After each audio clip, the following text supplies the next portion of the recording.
Hey everybody, this is Rydo and we're back to another live stream recording of Hearthstone. Today is Monday, October 15th, and we are good to go.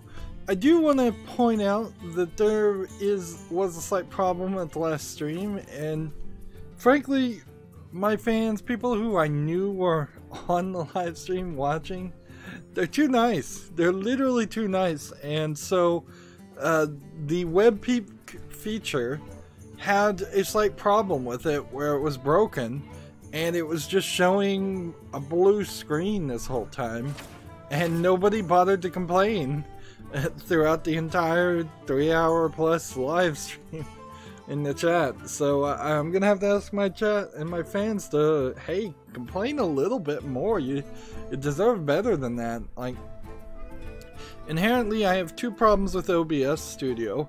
One, it just forgot the setting, and that's why it was messed up. And two, I only have two monitors, and both of those monitors are getting used up in this setup. One monitor for the web peak, one monitor for the for playing Hearthstone. There's really not a great way to use a monitor to do two things at the same time, because neither one of them are sized big enough for that to make sense. So if I had a third monitor, which is I guess going to be an increased priority, that will be the next step, so that I can just keep a consistent eye on what's going on. Because now, twice now in live streams while working on this web peak feature, it just hasn't worked for random silly reasons. We need a friend to spectate. Tragic Master, I think, has been hanging out in the menu for a while, or maybe he played a game while I wasn't paying attention while I was setting it up. And we need to place 30 Warlock cards and win 3 victories with a Shaman and Warrior. The Tavern Ball is coming back the next day. And I probably had another watch a friend, or, you know, this very possibly could have been the pack from doing the dungeon bosses. Yeah, it probably was from doing the dungeon bosses. So we can open this pack, but since this is our America's account, those cards don't mean anything. They are simply going to turn into dust, which theoretically puts us now at 1600 dust. And then so it really comes down to a question of, do I really want to try and finish my collection, or do I perhaps want to save this to see if I could craft better decks according to hrstat.net. Is that the name of the website? I have totally forgotten. I haven't used it in so long.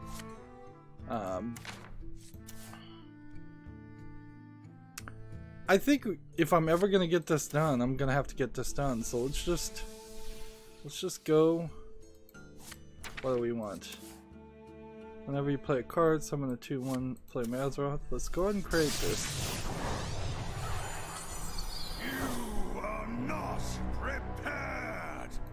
So that leaves me down to one last legendary until we have a complete classic collection.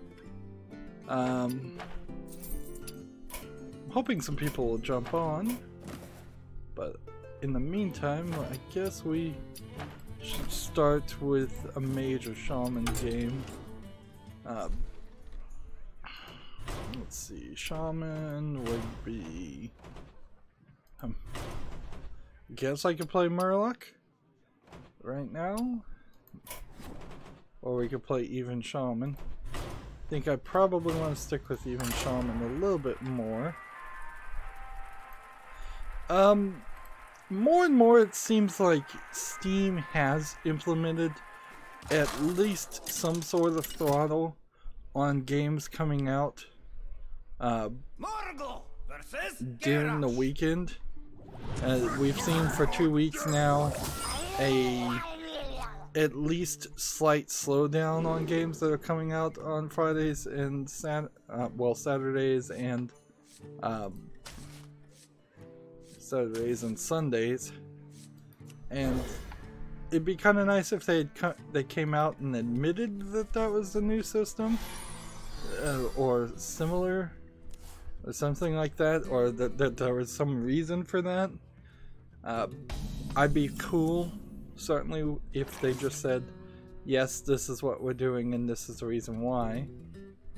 Alright, so I guess you have to do this, and then, generally speaking, I'm just going to play this. Job done. That'll set some things up and give me some protection before I play this next turn, which maybe not the right move anyways. Put this apple on your head. There we go. So let's see. Gamasutra has a article. Heck, as it is, we may just have shorter Mondays in general as far as news. I don't know how I'm gonna adjust the news to make longer Mondays when people are watching more often. I may have to just leave news over the weekend. Certainly Friday felt like I could have done something like that instead of stretching it out. That's something I'll have to consider. Oh, and I guess we could do a bit of a recap. November is not going to be no content November.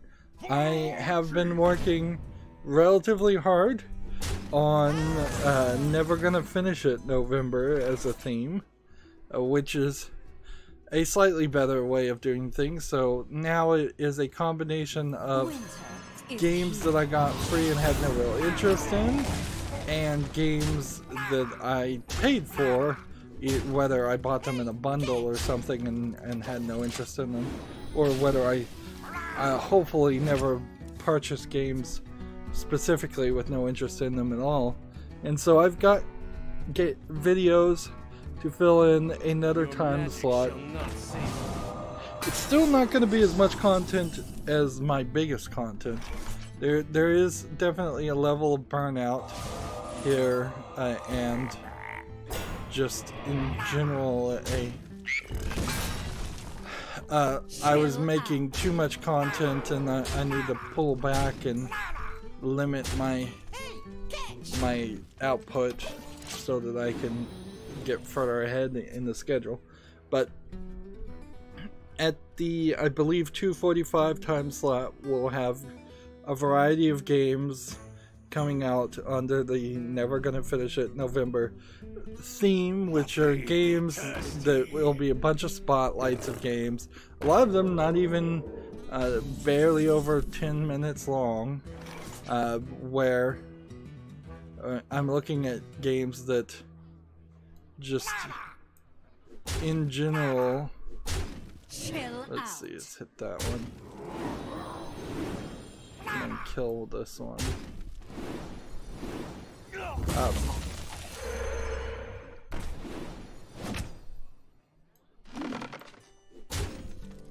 Hey, catch! Let's go ahead and kill this.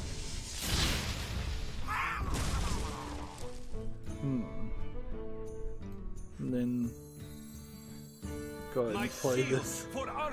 Just playing too conservatively, considering I'm gonna win anyways. So yeah, the 2:45 slot will be filled. The 3:30 time slot will be continued for Boomsday puzzle solutions. One expects, unless Hearthstone comes out with another puzzle solution next year, that'll be the only time I ever do something like this. However, I now have that experience and kind of know how that would go. I would like to see my effort in making specific videos that are specific solutions to specific Boomsday puzzles pay off. There's a decent chance it won't, But my hope is that over the long period of time, people will come back and look up for some of those solutions at least.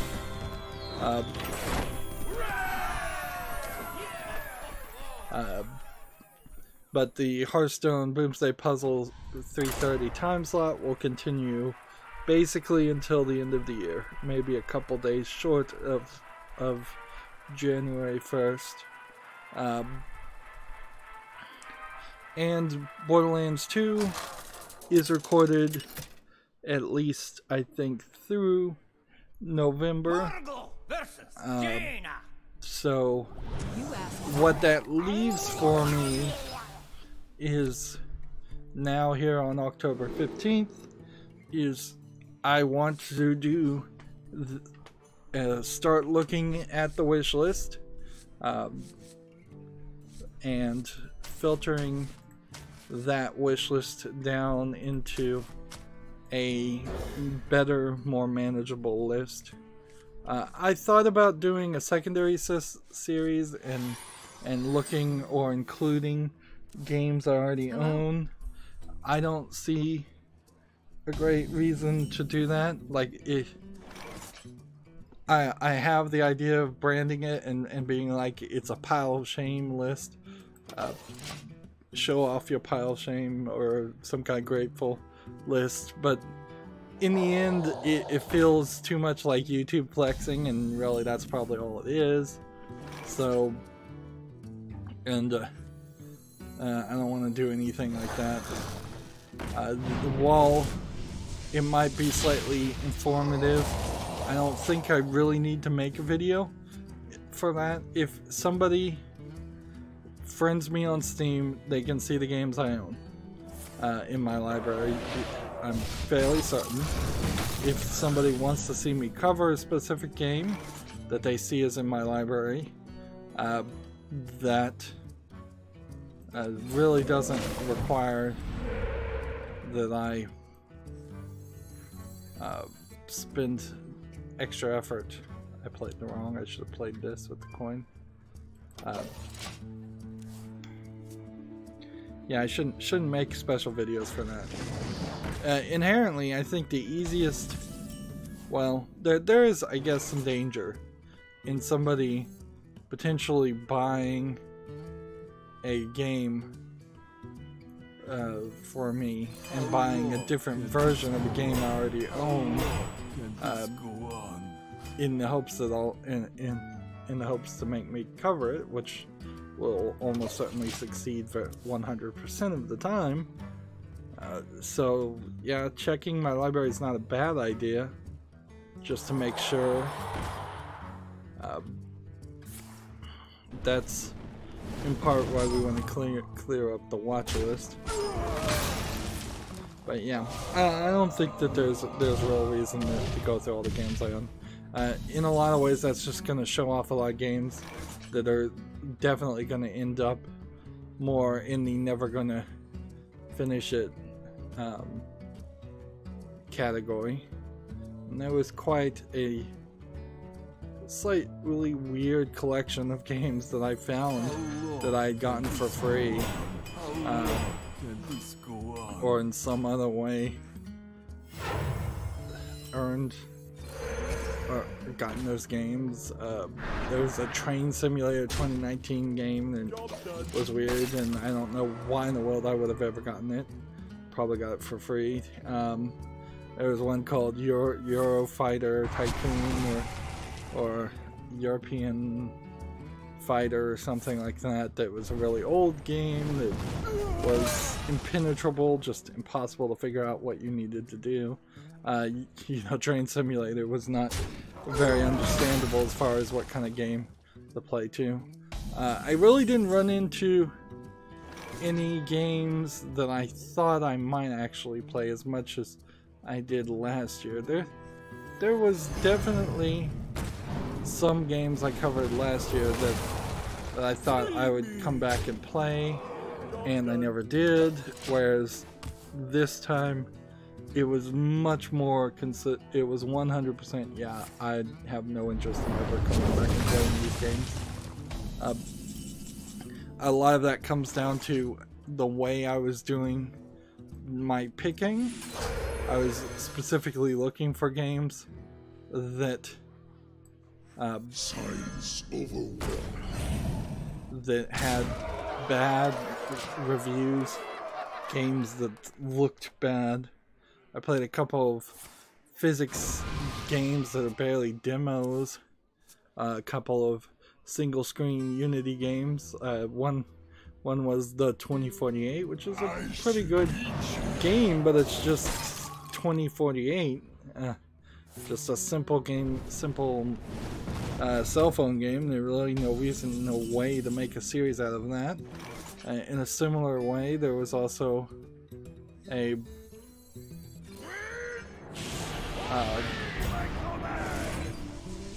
game that, what was the other game?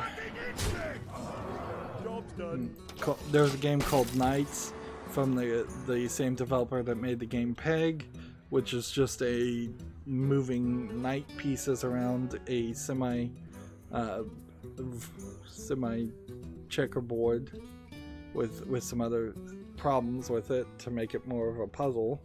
And Knights is just got really hard after the midpoint of the game, and in the same way that I never really finished getting all the achievements and doing all the puzzles in Peg, I'm much more realistic now about, oh yeah, I'm never gonna get this done for Knights.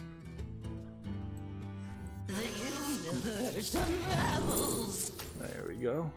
Like swatting insects! Like swatting insects!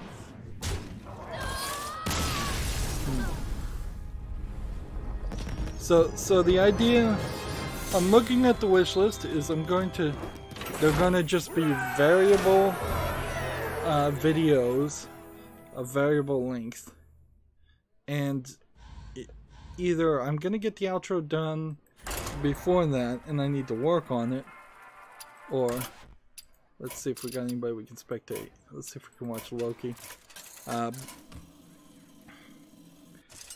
Yeah, so either I'm gonna get the new outro done for those videos, or it's just not gonna happen. Let's see. We don't have the Hearthstone deck tracker running when we spectate. Loki Tragic Masters got on the chat and said, "Good game, insects were swatted." And so while we watch Loki play, which Loki hasn't been on the chat in a very long time, which is fair enough. I mean, at some point, I've said in the past, I'll have so many people who have friended me on Steam or were fans and talked in the chat once that I'll not be able to remember their names. But I kind of question whether I'd forget some of the earliest of fans, like Loki. Let's go through the news here. Camera Sutra has an article. Facebook is testing a mobile app for watching Facebook gaming streams. We've already talked about this in general terms. This was originally a Engadget article being re-reported by Facebook. Game Sutra.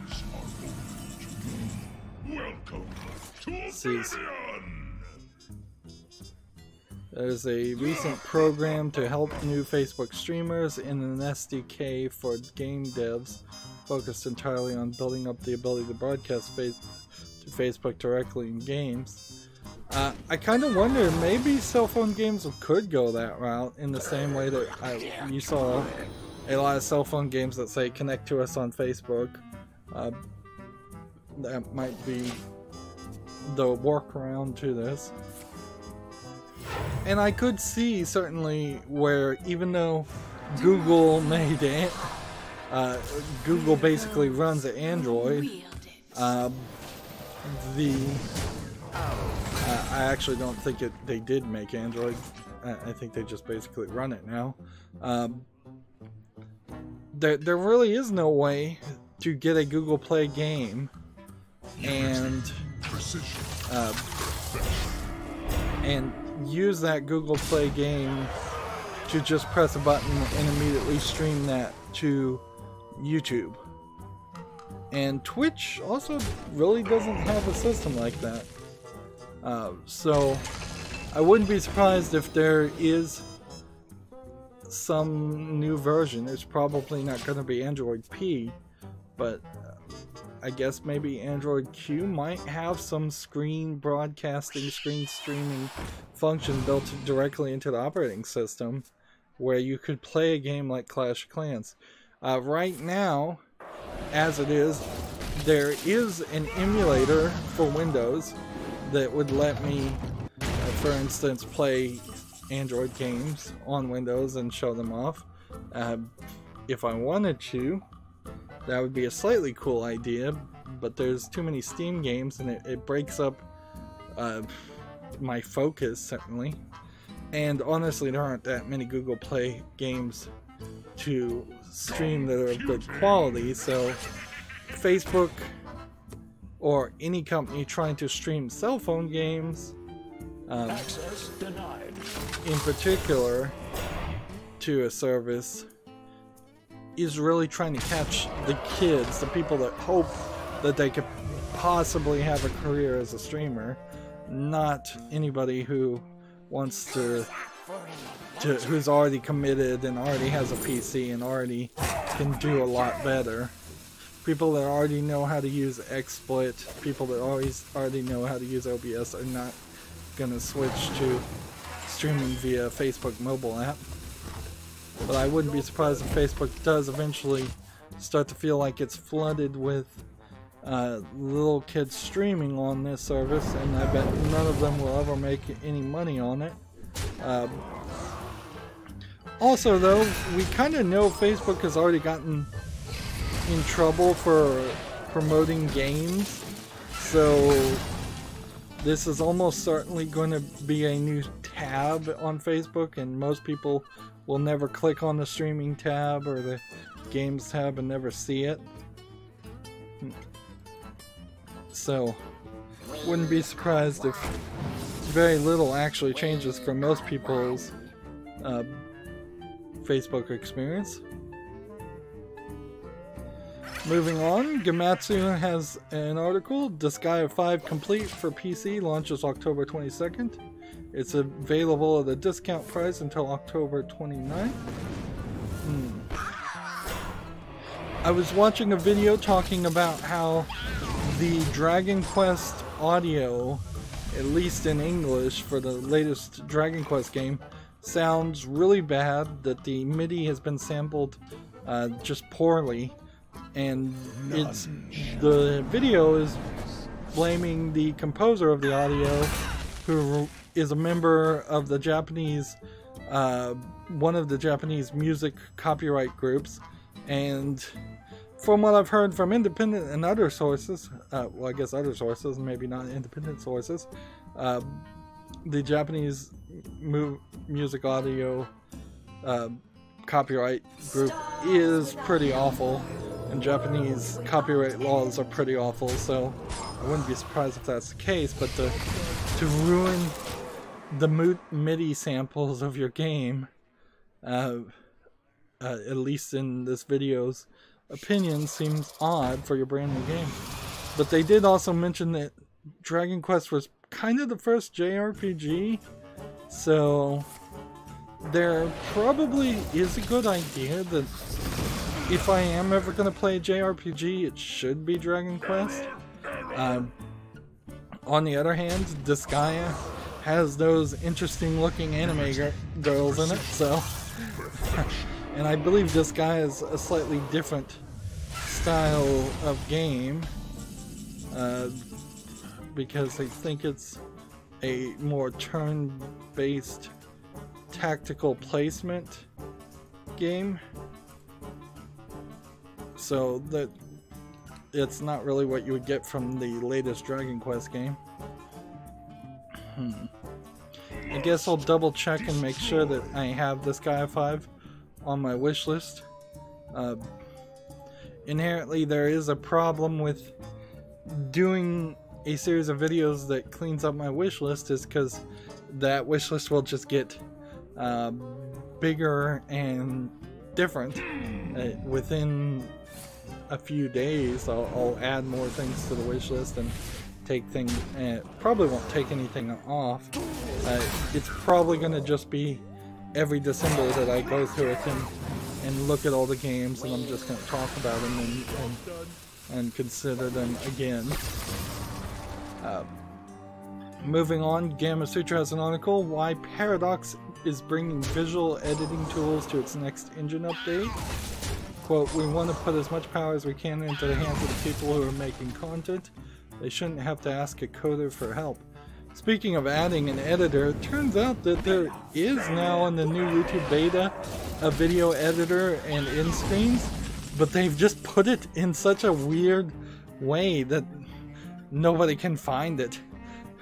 Clearly, you have to click on the video, and then the navigation bar on the left changes and adds features that weren't there before until you'd selected that specific video. So theoretically, maybe next time I look at YouTube beta, it'll be good enough for me to use. Although at this point, I might as well just wait until they force everybody into it. Okay. So I'm not sure what Paradox's engine is called. Clausewitz engine. C-L-A-U-S-E-W-I-T-Z is the name of the engine. It's not a terrible thought to have a few visual editing tools in there. I could certainly see it being a little bit silly to wait what could be 5 minutes to 20 minutes to launch, say, Adobe Photoshop on a slower and older computer just to make a small edit. There's probably a small collection of things you could do pretty simply. This feels like this is a Shutterwalk deck. No, I mean it ends off the Corruptor deck that Loki's playing. So things like cropping, certainly, cutting and pasting, I could see. Doing little pixel edits makes sense. Drawing lines, but I imagine what you do in the visual editing as a programmer using the programming engine is just little tweaks compared to a workflow where you would have a artist still working in Photoshop. And often what they do on bigger games is you'll just have placeholder images, and you won't, as a programmer, not even see what the graphics look like until late into the production. And you could have like rough drafts of images that replace the placeholder images that still may not be the final product. You want it? I got it. But yeah, I could totally see how that would be helpful in Unreal and Unity too. It would also help, certainly, for small indie companies to not have to license, and I believe it's $500 software for Adobe Photoshop. If you don't really need it or don't really know how to use it, it would also help things like Unreal and Unity potentially take money away from Adobe and move the industry away from using Photoshop, which Photoshop has been an industry standard for probably as long as the Apple II and Photoshop 1 came out. And getting away from it is not a terrible idea. Frankly, most people could do what most people do could be done with the basic Microsoft photo editing software that's just by default installed until you realize that there are more things you can do or more things you want to do. Actually, you don't even really need a Windows operating system at all. Most photos you take directly, you can edit on your phone easily enough to get a decent quality work. There's also, I believe, Paint.net is a open source free version of a Photoshop software. There's also Blender if you want to do 3D animation. That takes a lot of education though. But I believe there's also some online services that will do you just fine too.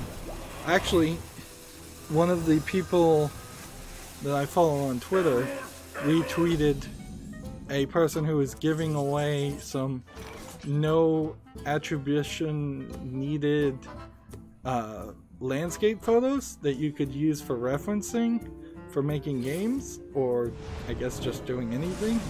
And it was a good chunk of gigabytes, probably I would say 50-60 gigabytes of just here's some landscape photos that even if you're not going to make a game or reference it or do something else with it,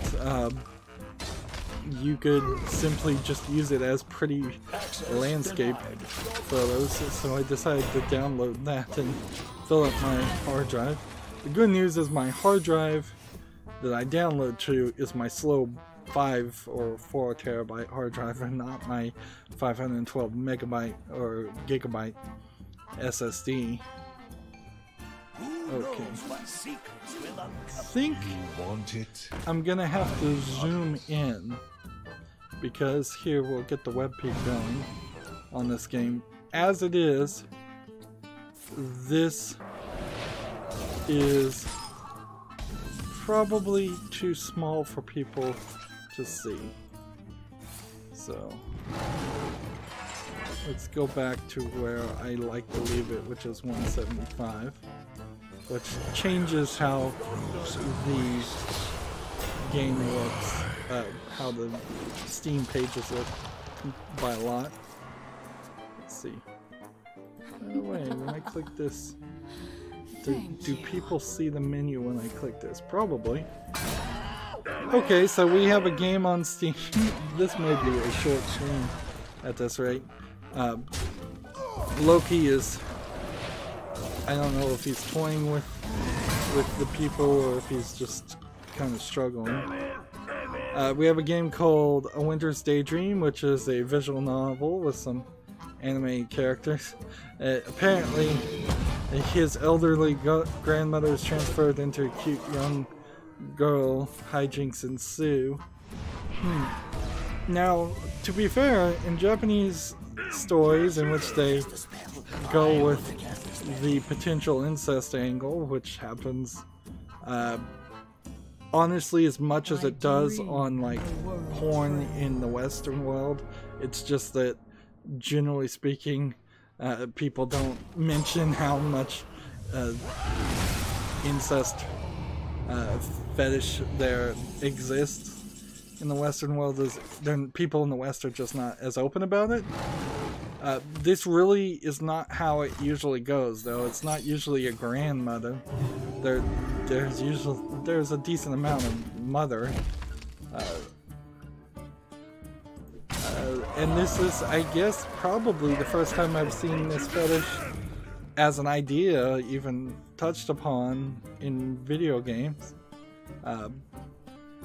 The animation style looks pretty good, and you always want to applaud the ability of any animator to draw older and less attractive people. It's real easy to fall into the realm of drawing young people, but getting them older is a problem. You almost wonder if this is probably going to be like a time travel mystery and he's going to end up being his own grandfather or something like that. This is English only, so this might not actually be a Japanese focused thing, and this might be a troll game. It's 10% off for $5.39. One of the terrible games I played was $5.99. I believe it was Turbo Pug DX, but that really was not anywhere as bad as Train Simulator 2019, because Train Simulator 2019 has about $8,000 in DLC, and I'm not exaggerating. Go look at it on Steam. If you click all DLC and scroll down to the bottom, it will say roughly $8,000 if you were to add it all to the cart.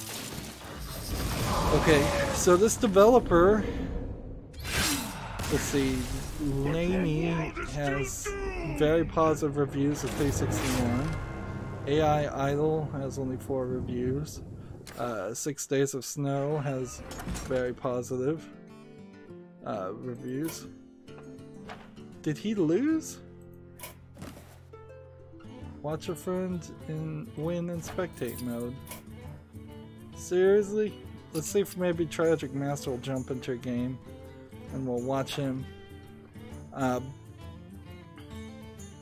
Blackberry Honey is very positive. Lily of the Valley is positive. Like, all of these look like they are real efforts on the visual novel element. We've got another page. Tragic Master invites me to spectate him. Thank you, Tragic. Let's see. I'm playing one turn kill druid. Versus Anduin. The light shall bring victory. I must protect Let's the see. wild. Sad Story of Emily Burns, very positive. Sweet Vinegar. Strawberry Vinegar, very positive. Asphyxia, very positive. There you go. So yeah, this developer My greetings. makes good visual novels. Now, I am gonna have to very much debate about whether I want to put visual novels in my wish list. And I think the fact that it doesn't have full audio kills it, unfortunately. Well, the fact that it's your grandmother turned into a cute anime girl probably sells it more as being more unique, to be fair. Like, in the same way that Hatoful Boyfriend was at least a slightly more interesting game to show off, and there was a lot more coverage for Hatoful Boyfriend, the pigeon dating simulator visual novel, than there were for thousands upon thousands of other better written, better made visual novel games.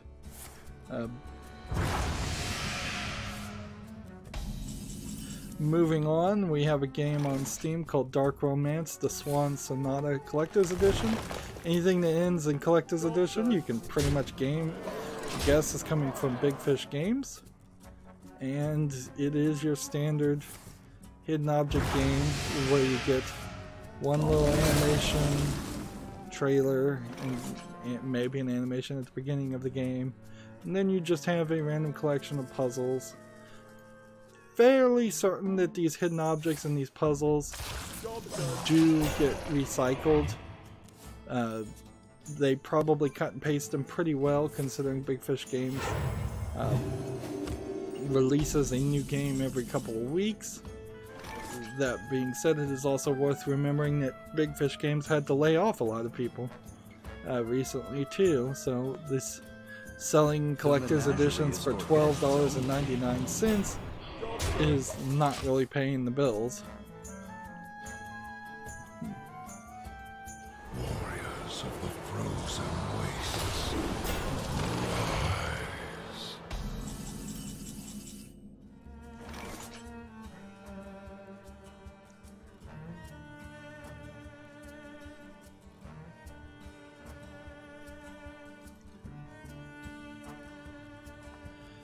Let's see, next game we have on Steam is called Sakura MMO. It's a visual novel anime game from the makers of the Sakura series, where they, generally speaking, just have the same characters used in many games. It's not a terrible thought. If anything, I think that there is a interesting concept there that is similar to the Smash Brothers concept, where you could just have something that you've already paid an animator to animate continue to draw the same characters over and over again, or reuse the characters. This really, I don't think, is an MMO though. It's a single player game, so it's just a visual novel set in an MMO world, which is confusing, certainly. Sakura Clicker being the one Sakura game that I really played, and there's several more. It's in English and simplified Chinese, but not Japanese. 25% off for $7.49. Probably not worth owning any of the Sakura games, honestly. Let's see, the last one I think that came out was Sakura Dungeon, which is 91% positive, so people know what they're getting. Maybe Sakura Sadist came out after that. 83%. Sakura Swim Club, Sakura Gamer. It's just the same thing. Remember, Sakura in Japanese just means cherry blossoms. So it's just using that as a phrase. When I did play Sakura Clicker, which is 84% positive of 14,047 reviews, I did say that this probably was the one clicker game that I would want to play more than anything else. Truth of the matter though, over the years, Time Clickers was the one clicker I stayed with because it was just more automated and easier to launch the game, easier to run the game in the background. And even though Sakura Clicker is free, I'm fairly certain that there are some DLC elements you can see here. 99 cents each, but if you were to buy all the different outfits, I think you'd probably be in the $30 or $40 range for it. So there is the watch and learn, which means I can now get back to focusing on actually playing the game myself. So thank you, Tragic Maxter, for that. Another local a classic pack. If we got incredibly lucky, this could be our last legendary, and we'd have a full complete set. Let's see. Tragic Master said on the chat, smiley face, good luck with the cards in the pack, golden legendary for sure, golden Lore Walker Cho incoming. Tragic Master is putting all his hope into one very specific card. Well, it's not a legendary, certainly, but it could be a golden.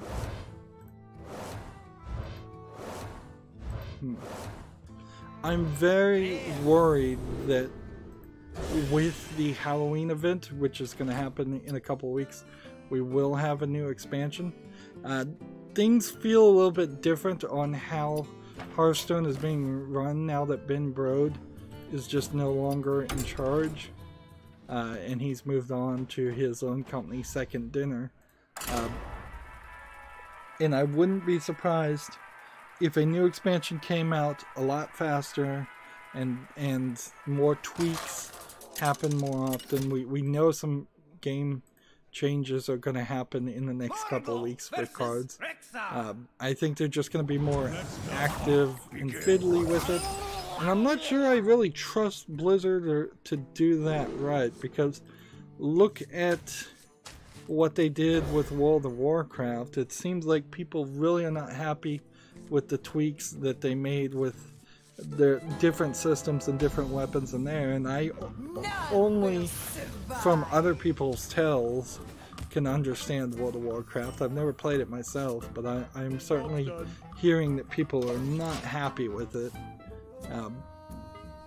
And then your best hope is that they would leave it a little bit alone, like they for the most part do with StarCraft. But this is a more living game, and what I've heard is the beta for Magic the Gathering is a lot better. So if it comes out of beta, or maybe I should be in the beta right now for Magic the Gathering Arena, like we might see a transition away, and I'm gonna have to certainly consider that. Although I'm unlikely to honestly choose to switch. I just don't think that's gonna happen. I really don't want to play Magic the Gathering instead of Hearthstone. It seems like it would be a slower, more complicated game. Let's see.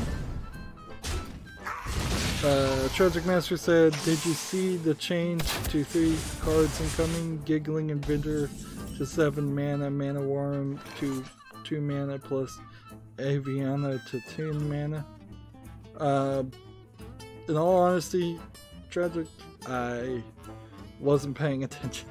I was looking at games and doing the web peek, so I'll trust that you did it, certainly, but generally, in all fairness, when I'm just spectating, I'm not really paying attention there, if there's news to talk about. Which is probably a pretty common case for a lot of people. When I'm not streaming, I cheese Hearthstone a lot more than I do when I'm streaming. I will very often just start a game and then watch something on my phone and just hope that the other player will get bored and concede. And if I have a watch and learn, I generally don't actually watch, and I generally, even if I was going to watch, I don't think I'd really learn anything. So yeah, Hearthstone really isn't succeeding in their goals a lot of times with some of these daily quests. Tragic Master says Nerf Hammer has been swung. Well fought. I concede.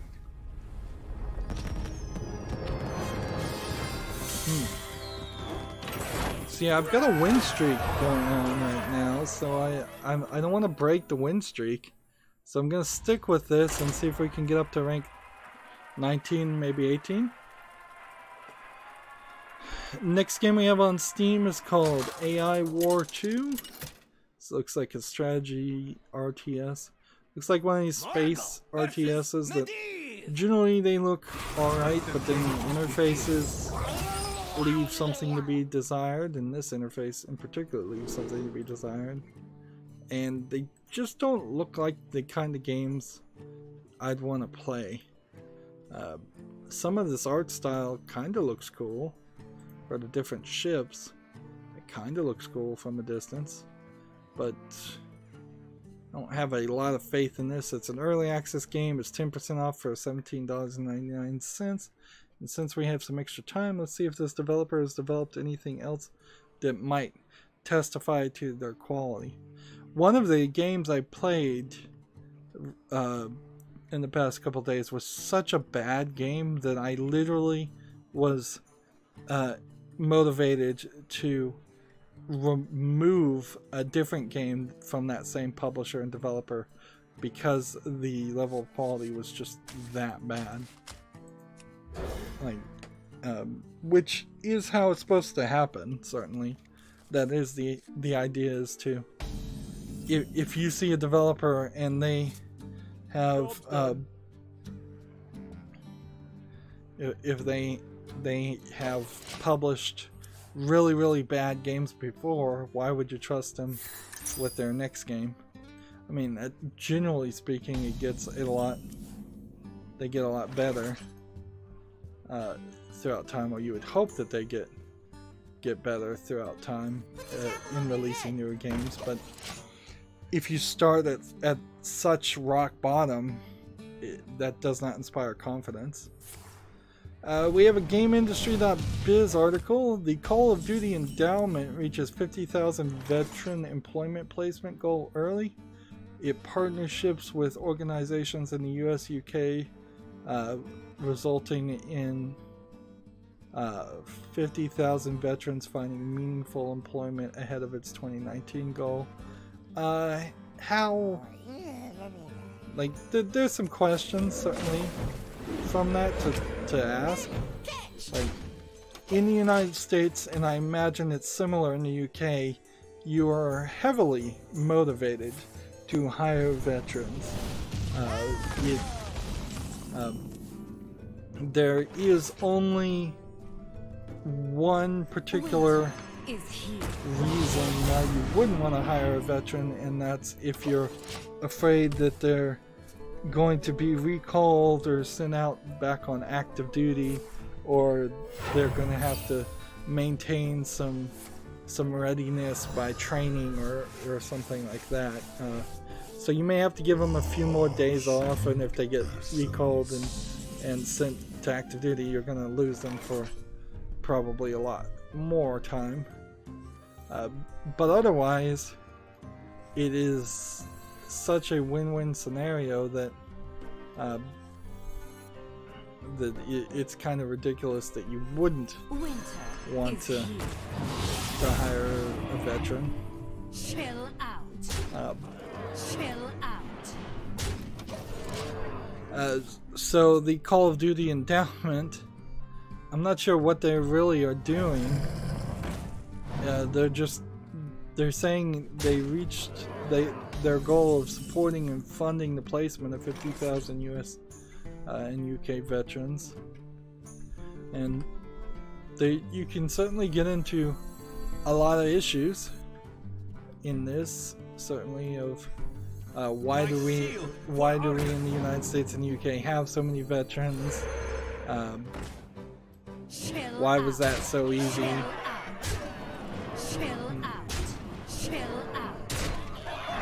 There goes a victory.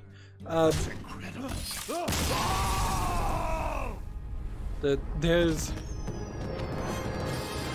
not a real problem right now in the United States with getting a job. There's a real problem in the United States about getting a job that is consistent and secure and pays well. Wealth inequality is still a major issue. But if you're willing or desperate enough to work, most people can find a job. Tragic Master said, "Good game, thank you." I'm trying to read the rest of this article and see what this is.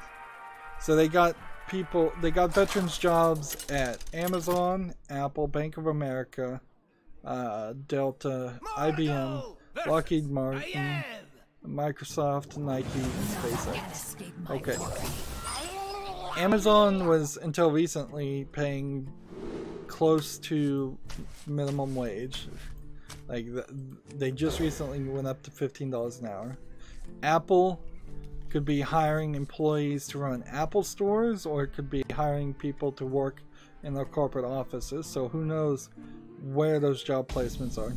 Bank of America is one of the worst banks in the United States.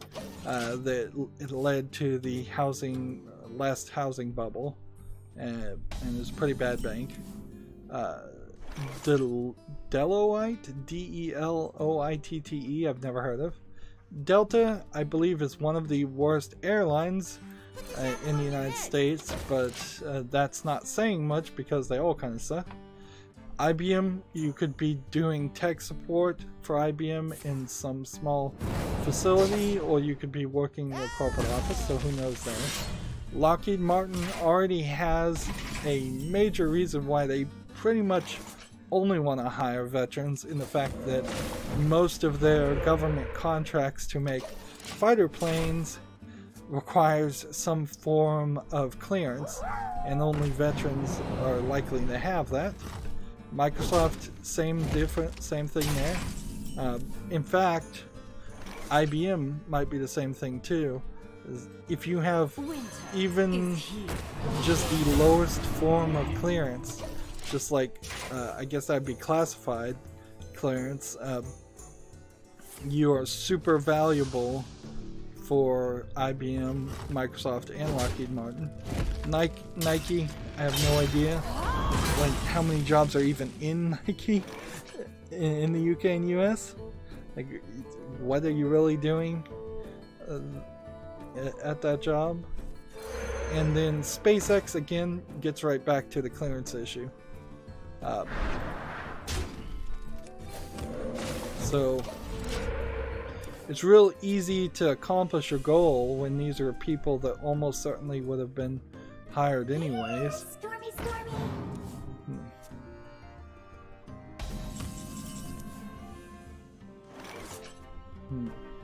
There's a quote here saying placing 50,000 veterans in a meaningful jobs is significant, assuming they are meaningful jobs. That's kind of an assumption that I'm not 100% willing to make an assumption there.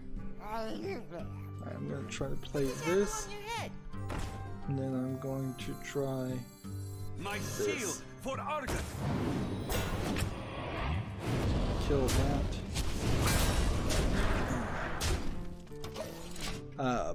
That's the equivalent of more than half of the U.S. Army's annual recruit class. Of course, that would just be the U.S. Army, not any of the other branches of the United States military. But I would assume the Army is probably the highest recruit class compared to the Navy or the Air Force. Although maybe not. Maybe the Navy does recruit more people. I'm not certain about that. The next quote here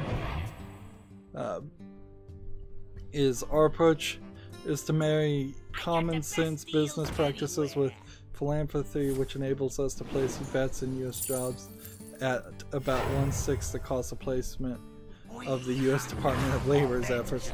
No doubt the government is wasteful. We are proud and share this achievement with all of our grantees who have worked tirelessly towards our shared goal. So this is again one of those stories where you have EA, I believe, the developer of well, no, it's Activision Blizzard,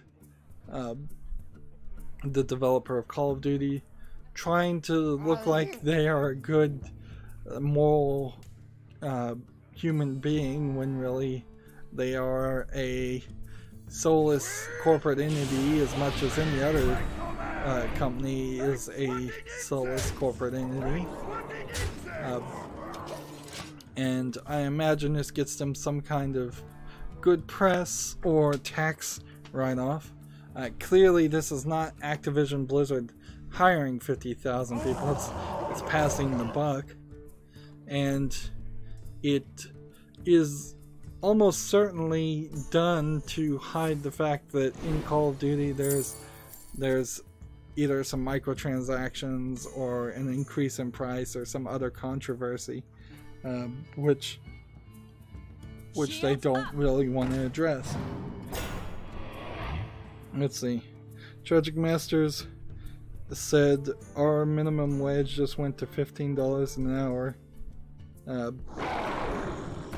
Yes, there's a heavy push in the United States for a minimum wage to go to $15 an hour. In the end, it's really a drop in the bucket for economic things that need to be fixed. Like, even if minimum wage was forced up to $25 an hour, it really doesn't cover a lot of the problems with the US economy as far as how easy it is to overpay the 1% and how easy it is for the 1% to not pay any taxes at all, and for them to use their ill-gotten gains to manipulate and control the political system. So a small increase in paid still is a problem. I mean, it's not solving all the problems overnight. Inherently, the only thing I think that fixes the United States economy, and this is the thing that will eventually have to fix all economies, is governments are going to have to realize that they are already, if not in danger of, they are already under the thumb and under the control of corporations, and they need to get out from under the thumb of corporations, and the best way they can do that is by instituting a universal basic income, potentially getting downgraded by the financial markets as retribution, and just living with that downgrade, so that corporations no longer have the power to potentially fire a lot of people and cause a lot of conflict, or there's no longer a reason for senators or congressmen to actually listen to corporations, because once people have basic income, somebody like me, and this is something we really haven't seen so far, we've seen just the beginnings of it, somebody like me, if I were political, could go on YouTube and stump for a political candidate, let's say Bernie Sanders, just to pick someone at random, and I could put in a lot of work and a lot of effort for free and probably get more votes for Bernie than the millions of dollars that Coca-Cola or the Koch brothers are spending to get their selected representatives elected, because all the big corporations do to fund and help people get elected are buying ads, which people don't watch, putting those ads on TV, which people don't watch, and just in general lobbying. And as people more and more are learning, hey, I'm not going to listen to these ads, I'm not going to listen to lobbyists, there could be, with universal basic income, this is an economic thought, a shift in focus from politicians only caring about people that can donate $1 million to their campaign to caring about just the average Joe on the side of the street, getting them talking to people and getting them more votes that way. And it would be a long process, and a little bit of this, what I'm saying, is pie in the sky, certainly, but that's where they have to go, is that we have to kind of cut corporations via universal basic income out of this equation completely, because hey, Sears went bankrupt just yesterday or just today. Corporations are all gonna fall, and then they're either going to try to take over the governments directly instead of hiding in the shadows, or they're all going to collapse, and then the politicians are going to be left with nobody to fund their campaigns, and to prevent that from happening, we're going to have a bunch more bailouts. It's been an hour.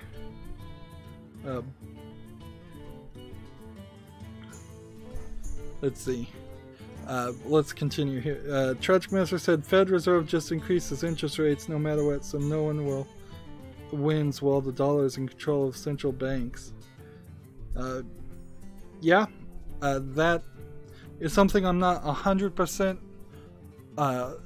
educated on, but I do know that the Federal Reserve is this semi-government agency that's not really a government agency, and it really does get into the point of when I say the corporations, the banks are a big part of that, and they are kind of influencing quite a bit, and that's why countries in general are going to have to just implement a universal basic income and tell the Federal Reserve in the United States and other banks to just say, fine, downgrade our credit. What do we care? Well, it'll be a little bit more expensive to ship iPhones out of China. So what? I think the United States in particular right now would be perfectly capable of feeding and clothing itself under universal basic income, and it would just be gadgets and secondary things that you want. Like, we've got more than enough land to grow our own food. It just wouldn't be the food we wanted. So it would be a small depression, not a great depression. But somebody is going to have to take the heat for that. Anyways, that's going to be it for this conversation and this recording. Stay tuned if you're watching live. As always, I ask you to like, share, subscribe, comment, and watch every second of my videos. If you want to friend or follow me on any social media sites, there's a whole bunch of links down below. And if you want to support me even further, you can friend me on Steam and gift me a game, or you can support me via Patreon. Thank you for watching. Have a good evening.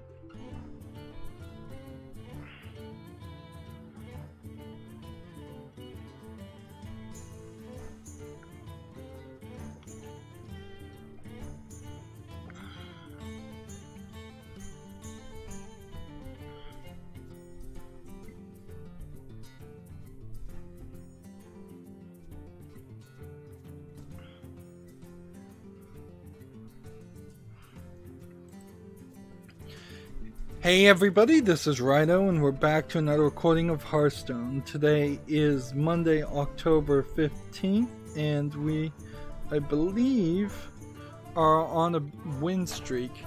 So, I need to be playing Warlock cards, but I think I'm just winning on even Shaman too much to not continue playing that. I'm also in a weird position because there's not a ton of news, but I've probably stretched it out enough that this makes a little bit more sense.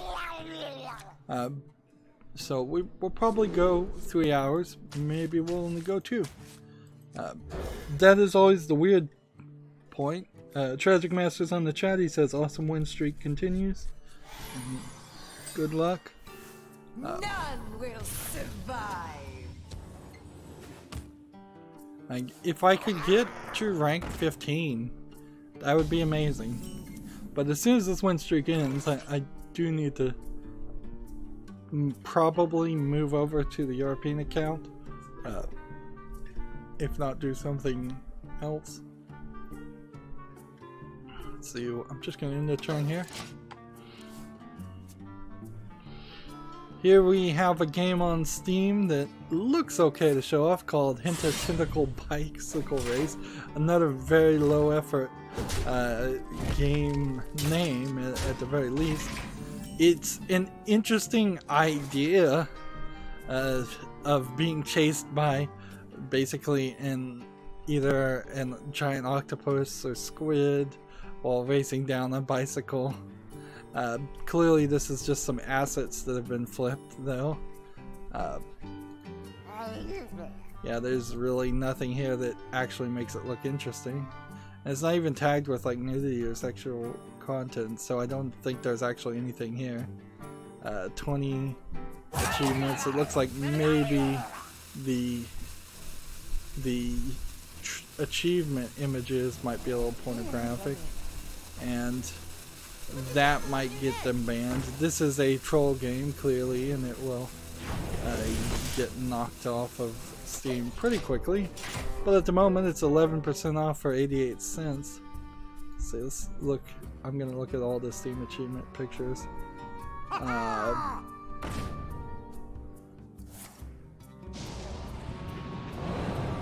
Slightly weird combination of pictures for the achievement. Probably, maybe one of them will get them banned.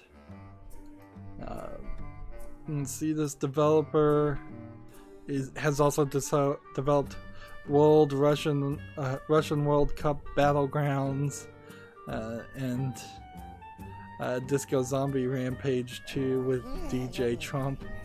It's just like, these clearly are troll games.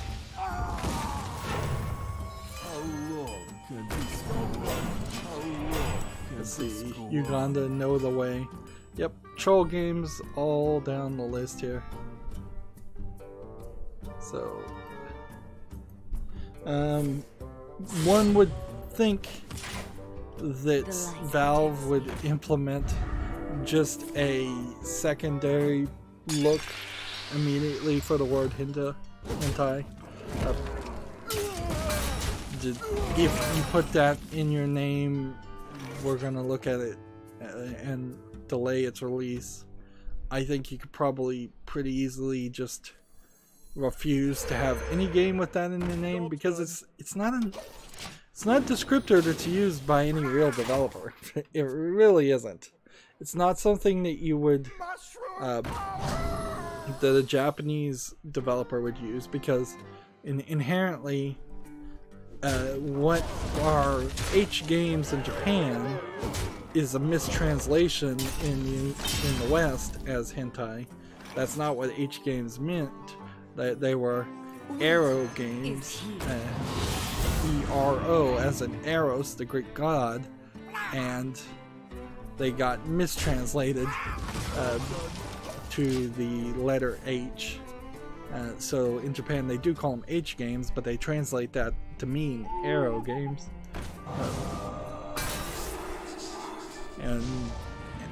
And nobody in the West would call no legitimate developer in the West would call their game a hentai game. Alright, well that broke my streak. That's fine. That's what I was kind of hoping for. And now let's try Pain Warlock and play some cards. Moving on, Game of Sutra has an article. Sony is working on a fix for a PlayStation 4 crashing messages bug.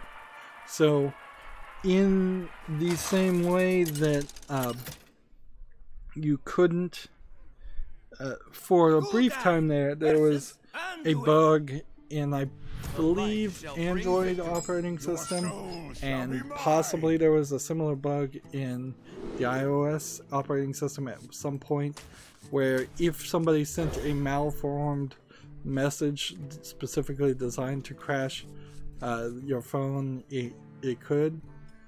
On Android it was particularly bad because it kind of would put your phone into a crash loop where you couldn't do anything on your phone. Of course, it was through the text message system, so it wasn't incredibly hard for all the cell phone carriers to basically just run a antivirus type algorithm through all your text messages and make sure that there weren't any malformed messages. That's generally how it got solved. Playing those cards was a mistake. But apparently, according to NVIDIA GeForce 7, let's see, there is, if you receive a message with unsupported text characters, your system will freeze up.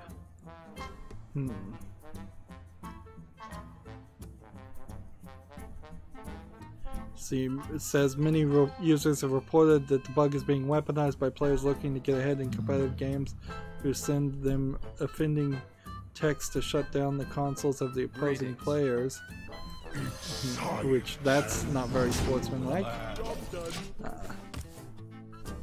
The tricky thing is the players don't even have to open the message for it to lock up their consoles. The crash kicks in as soon as the messages hits the PS4's inbox.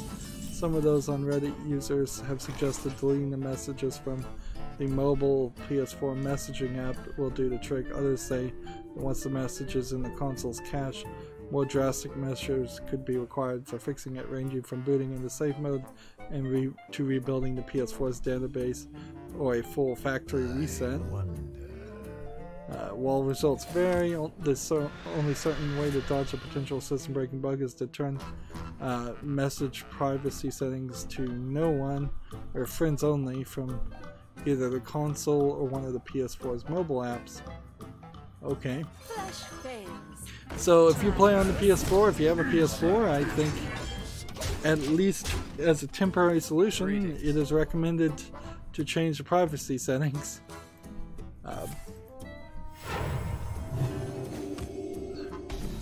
It is weird, definitely weird, that you would have it crash just because it's unsupported characters. It really shouldn't do that. That implies that the font images, the rasterizations, the vector files are kept in such a locked down small amount of memory that an underflow or overflow is almost guaranteed, and that underflow or overflow happens so frequently and so easily that there's no like error message popped up or way to solve that. By default, if you were in most other applications to get an unsupported font symbol, you would just see a square. Like, everybody's seen squares and malformed text files, or you've opened like a PDF in a notepad.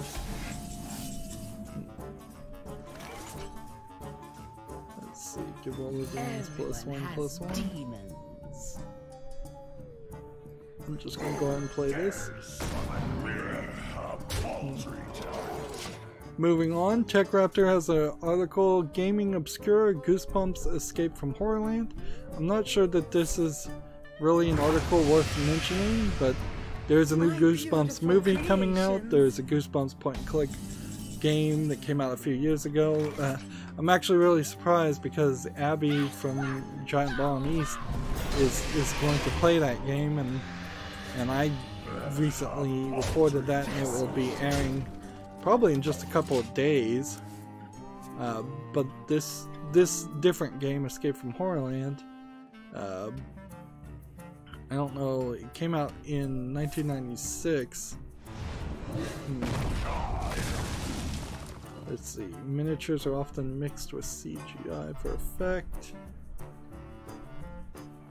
This game looks definitely older, but it also looks more realistic than the one I played that was, I think, just called the Goosebumps game. That was a predecessor to the first Goosebumps movie, but only lightly. Let's see. The final paragraph of this article says, overall, Escape from Horrorland is unusually dated. The core gameplay is fine, it's not buggy, it's not bad, but it's a relic. It's a nostalgic trip into style, culture, and technology of the 1990s. Windows 95 games are difficult to play now, but if you watch a Let's Play or find an emulator, it can be the perfect way to immerse yourself in another era, if only for an hour. And see, that just seems like that is a weird situation to be in, to play such an old game that other people really can't play. Like, I don't understand if there really is some relevancy here.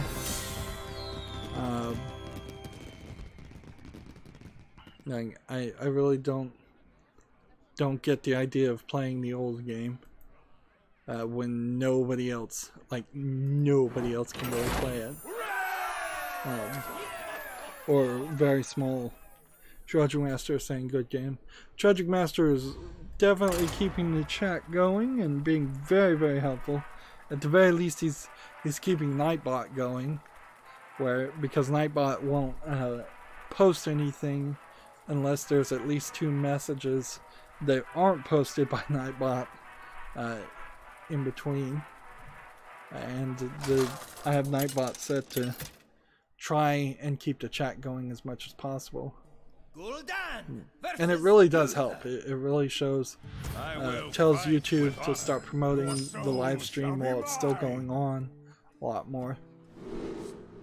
I recently listened to, I'd say, most, if not all, of the Good Mythical Morning developers, producers, not producers, the hosts, talking about YouTube burnout. And yeah, a lot of people talking about YouTube burnout. I don't think I'm still... We have turned our curse into our strength. I'm probably being stupid by saying this, but I don't think I'm quite to the point where I'm burned out of that. Particularly when I look at my life and realize that there's definitely some other jobs I've worked at that I am still burned out on years and years later. But I was certainly approaching a level of burnout by overworking myself, and the decision to take it a little bit slower and make a little less content for at least November and December, and I'm probably going to try and push that into 2019 completely, is something I want to have happen to avoid burnout and just make a little less content. Now, unfortunately, I haven't found the magic key to make my content any better or more appealing to people, and I definitely haven't hit any trigger to make YouTube want to promote my channel more. So, but I am not really going to try and worry about things I can't control. Moving on, we have a game on Steam called Zombie School, which looks like it's a manga game, but it is violent gore, free to play, in VR. So it's an interesting idea to be in VR in a manga. It's world breaking, certainly. Doesn't really seem like this game is translated, or at least the screenshots don't seem like they're translated. Doesn't seem like there's going to be any audio. And of course, trying to watch any of these videos is a problem. There was another game that was a manga in VR, and maybe this is that game. Let's see, this is not English supported, so that's a problem. Only simplified Chinese, not Japanese supported either. It's free though, so I guess the price is right. To be fair, I often complain about the animation quality of Chinese games, and this looks like a Chinese game, definitely. This so far looks pretty good though. That's not terrible. Inherently there's a much lower quality requirement, and this developer hasn't made anything else. Like, you're not really expected to do that much as much effort in a manga, because you just have to draw it in black and white. You just have to be on top as far as either being good at inking or having a good inker and being good at line drawing. You don't have to deal with coloring. Lettering outside of English is hard to judge, so but one would assume that when you're talking Chinese characters, there's a level of quality that you would have to make sure you you reach anyways.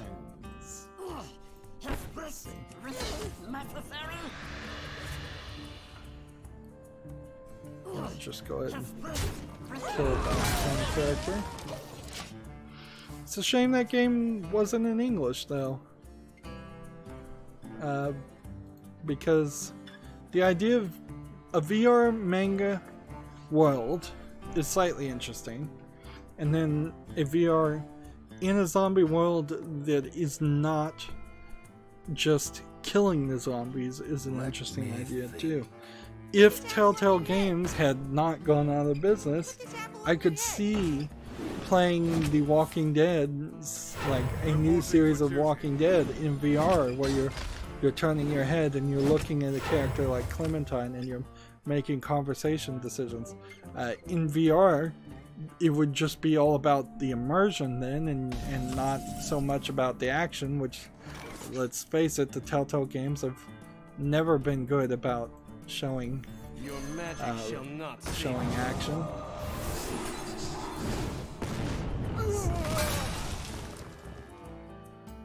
Fascinating. Crystallize. Hit that net. Let's see. Next game we have on Steam is called Cloud Chaser's Journey of Hope, which looks like it is an indie adventure game. Could be an asset flip game too. Let's see.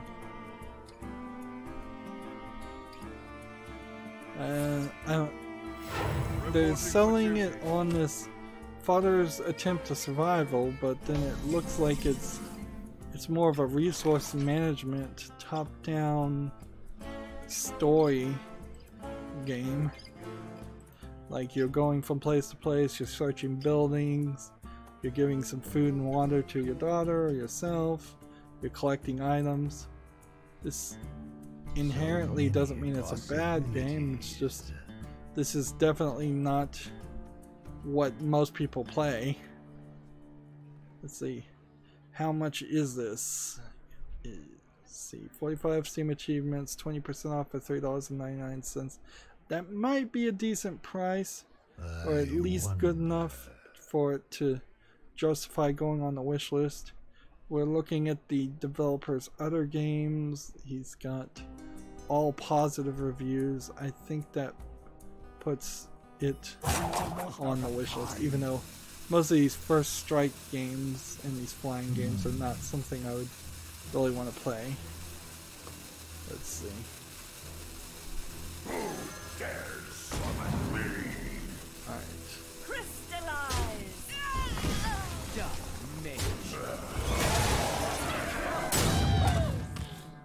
Barely got that done in time. Taking too much time talking about games. Next game we have on Steam is called Twin Sith. It looks like it is a low resolution asteroids clone. Don't be fooled by the curved filter here, because that can easily be done. Or the background too, that could be animated pretty easily. Great music while doing massive combos. Unfortunately, this really is just an asteroids clone bullet hell game, and that's the part that loses me. Adding music or not, it doesn't get away from the core gameplay mechanics that I don't like. This is an early access game. It's 10% off for $17.99. That is a ridiculously expensive game for what it looks like. The only other game they've made is Positive, but it's a VR game. It's the mind over matter telekinetic training, where you wave your hands and make things fly. Very different game than what we were just looking at. How long can this go on? How long can this go on? Okay, so we have the upcoming balance update for Hearthstone, October 2018. Giggling Inventor will cost 7 mana, up from 5. This may have been what Tragic Mastery was talking about earlier. So, Giggling Inventor was a card that I was kind of loving. And this probably means, now that there's been a balance update, I probably should redo all my decks. Even if there aren't any other changes. Giggling Inventor was a 5 mana, 2/1 attack minion that had the battle card to summon 2 1/2 mechs with Taunt and Divine Shield. Now it's a 7 mana, 2/1 minion with the same battle cry. So it's more expensive and less likely to be used. Probably was overpowered, moving 2 mana spaces. Even in that instance, though, it doesn't seem like that's really the wrong move. Right now, all I'm trying to do is play Warlock cards, but I would like to win if I can. The next thing, this is going to suck for a lot of people, but this may finally... I don't know if this really changes the meta on the mage deck. Mana Worm will cost 2 mana up from 1. So it used to be a 1 mana, 1 attack, 3 health minion. Whenever you cast a spell, it gains +1 attack. Now it is a 2 mana, 1 attack, 3 health minion. Whenever you cast a spell, get +1 attack. Yeah, that definitely nerfs the early game for a lot of mage players. Whereas I still don't think that really changes the main problems with the mage, though. And then the next nerf is Aviana will cost 10 million up from 9. So it used to be a 9 mana, 5 attack, 5 health legendary minion. Why am I not showing these? I'll show them in a second. It was a legendary minion that says your minions cost 1 mana. Now it's a 10 mana, 5 attack, 5 health legendary minion that says your minions cost 1 mana. Yep, I just lost. That was dumb. It was real dumb. I'm losing my win streak.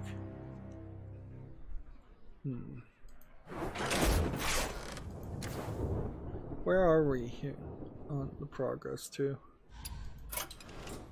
There really isn't any reason to continue down this. Let's go over to the European account and switch out.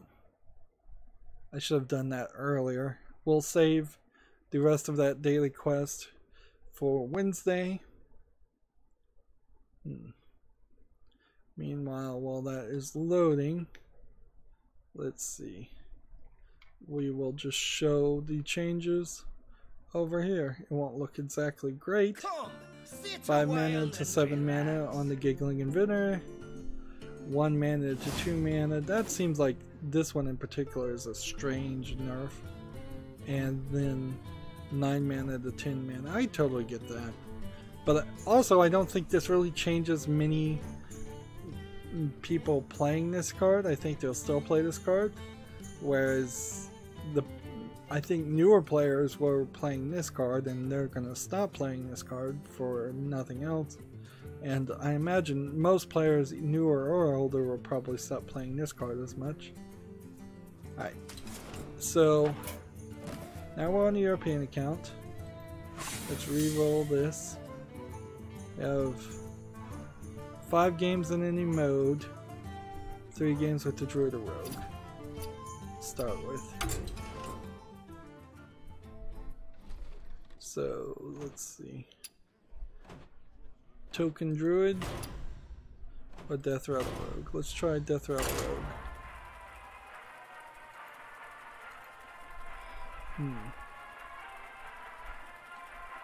Next we have a game on Steam called Attack of the Mutants, which is a low effort asset flip.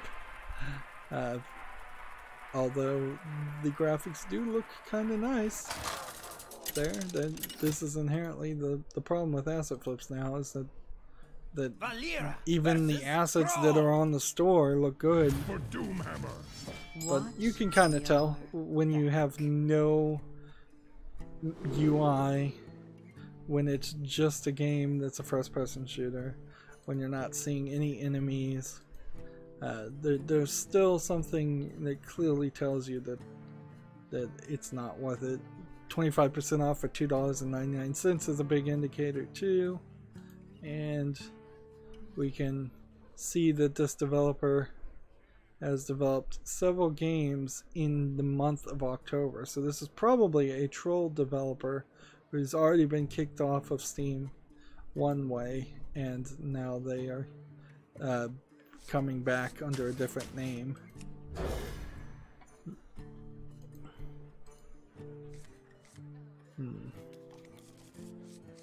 That would be my guess of what it is if I was just to speculate. Next we have a game on Steam called Atomic Society. It's a strategy simulation, early access, but also a little bit of an asset flip game too. See, this feels like this is half of a game idea and half of a game, but it's missing polish. Certainly, and a lot of these strategy simulation games are too complicated for their own good. They don't look entertaining. They look like they are homework of reading. Let's see, this is early access, $14.99 with no discount. And if we look at the developer, they've not made anything else at all. Let's see. Choose soon.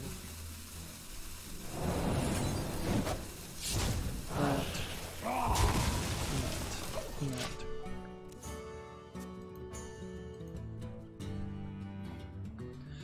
Next game we have on Steam is called Dinosaur Safari VR, which is a attempt at a low effort VR game to attract children to buy the game. Inherently it doesn't look terrible. The VR as the 3D assets of dinosaurs, there are enough out there on the Unity store clearly to buy. I just don't think you really have a game there until you do something more with the VR. To be fair though, the price is free, and it doesn't seem like there's any DLC. It's early access. So if you have a kid and you have VR and you like dinosaurs, or they like dinosaurs, Dinosaur Safari VR is very possibly worth your time. It's really just going to come down to spending your time on it. So there's a lot of lack of polish that a free game can cover up. And sure, I imagine the kids. Of course, then you have to ask the question: does it really make sense to let a young child who would still be into dinosaurs? Let's say that child is below the age of 10. Does it make sense to let them use your VR headset and potentially break a $600 device? Because I would say that there's a good argument, no, you should never let young kids play with a VR headset. And let's say you have like a special needs, is that a phrase that's used anymore? Child? That is like autistic and he's into dinosaurs. At that point, does it make sense to let them play with VR either? And I think the answer still is probably no, because if your child has special needs and autistic, there's still a high chance that they will break your $600 device. So I'm not 100% sure that there's really a market there. I could imagine if VR got really cheap, you would start seeing VR presentations in kids' museums. but then you'd also probably have to have somebody constantly cleaning out the VRs to make sure you're not spreading pink eye to every person that uses it. And so there's just a lot of expense and danger in making VR games for kids. And not a lot of good reason to even make it for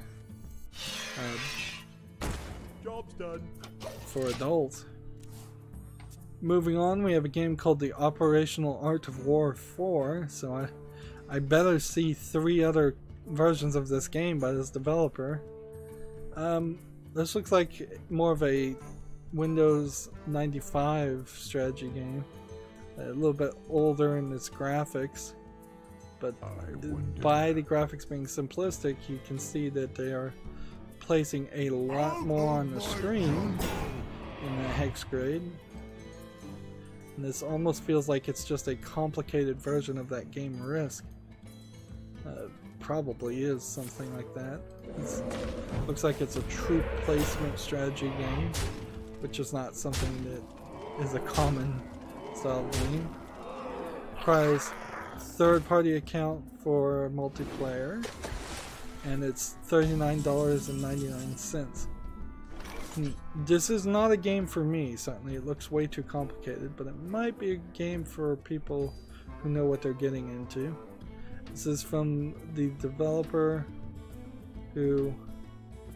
Let's switch back over here for a second. Not quite there.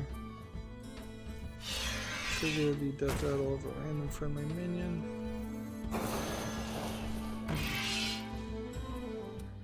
Gonna go ahead and hit this one. This is from a developer who made Aggressor's Ancient Rome, which was rated mostly positive. Warhammer 40k Gladius, which is mostly positive. Wars of Succession, which has no reviews. Strategic Commander Classic, which has no reviews. They made several games. In fact, they have 71 pages of results. So this developer seems like they're a middleware company. They made Battlestar Galactica Deadlock, which is mostly positive. It seems like they get hired out to make mostly war simulation style games, or that's all they make as I'm scrolling through this. But everything I've seen is also mostly positive.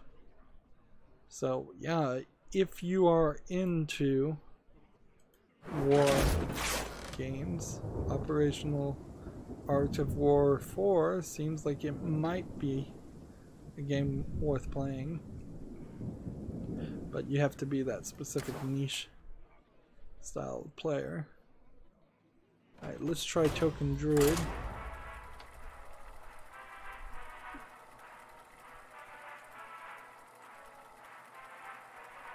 GameIndustry.biz has an article. Sega Sammy, the parent company of Sega, cuts, quote, long overtime by 80 to 90%. Japanese firm updates progress on road to 2020 will continue focus on games. I must protect the wild. Sega Sammy has reduced the number of employees working long overtime by between 80 and 90% since 2014, according to the 2018 integrated report. Now, what is long overtime in Japan compared to the rest of the world? Could be really long. It could be 120 hours a week. But at least we know that they're somewhat moving in the right direction. Following the introduction of new measures aimed at developing a healthier work-life balance, employees at Sega Games, Sega Entertainment, and other Sega Sammy subsidiaries are working less overtime. This also might be an effort to just not have to pay overtime in the countries that require you to pay overtime. I imagine a lot of people that work for Sega Sammy are salaried, so they don't have to pay overtime anyways. While it's a marked improvement, long overtime is recognized as more than 80 hours per month, meaning employees can still work around 4 extra hours a a day without being recorded in these figures.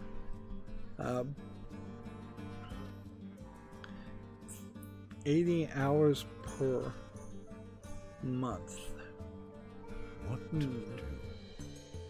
Well, in the United States, if you're working 8 hours a day and you're working 5 days a week, that would be 40 hours for 1 week. There's 4 weeks in the United States. I guess United States is probably the worst one to compare yourself to, though, because clearly the US is way too fond of overworking themselves to death. But yeah, in the US, 40 hours a week times 4 weeks, you're talking 160 hours. Double that. Let's see. However, the next paragraph continues. However, Sega Sammy is committed to improving the situation by implementing occupational training, attendance management, individual alerts for employees, consultations with superiors, establishment of no overtime and no meeting days, adjustments of work volumes, streamlining meetings, and revisiting operational flow. Inherently in Japan too, this absolutely has to happen, because one of the major reasons why the Japanese society is rapidly aging is because nobody has the time. A lot of salarymen have the money, although a lot of them don't have the money either, but nobody has the time to go on dates and find somebody to marry them and have children and raise children. Let's see. Skip a paragraph. The government incentive is backed by a need to ease congestion in urban centers ahead of the 2020 Olympics. So maybe after the 2020 Olympics end, the overtime comes back. It also serves to benefit the work-life balance of Japanese workers. Let's see. Is there anything else?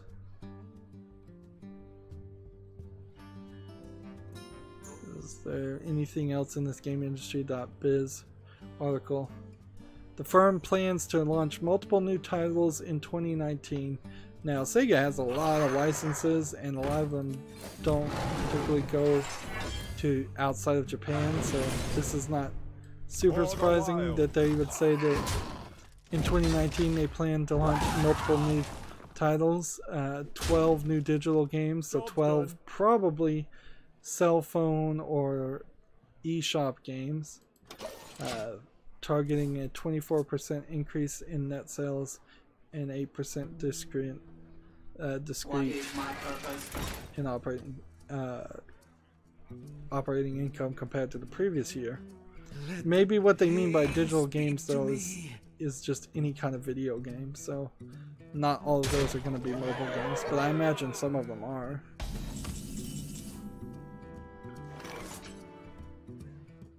Sega Sammy also revealed the lifetime sales and free downloads of a number of intellectual properties. Sonic the Hedgehog is by far the publisher's most prolific franchise, and that reflected by the 800 million downloads and units sold in its near 30-year lifespan.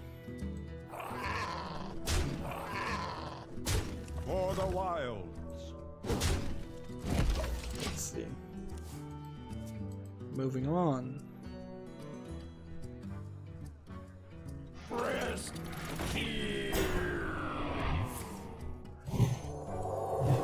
See, I don't know if I even really need to talk about this, but there's a opening trailer movie for a game called Ishigami no Kizuna. You know what? Just show the name. Ishigami no Kizuna opening movie. It is the 2019 Due Compile Health X ForwardWorks smartphone game. So yeah. And like so many Japanese trailers, there's very little being shown when you just skip around. You just see some of the characters. If it's a smartphone game, it really doesn't fall into my interest range. 36. I'm about to die in a one-hit turn knockout as soon as he figures out how to turn that health into an attack. We have a game on Steam called Swing the Cat, which looks like it's a VR game where you're throwing cats. So that's a troll game. Clearly, it's an asset flip troll game of animal cruelty, and it's not even trying to make it comedic or cartoony, really. Yeah, this one will probably get knocked off Steam, 10% off for 89 cents. I don't know why anybody would want that. Let's see.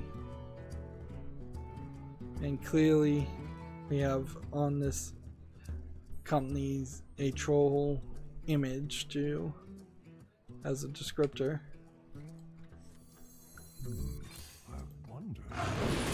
All the while.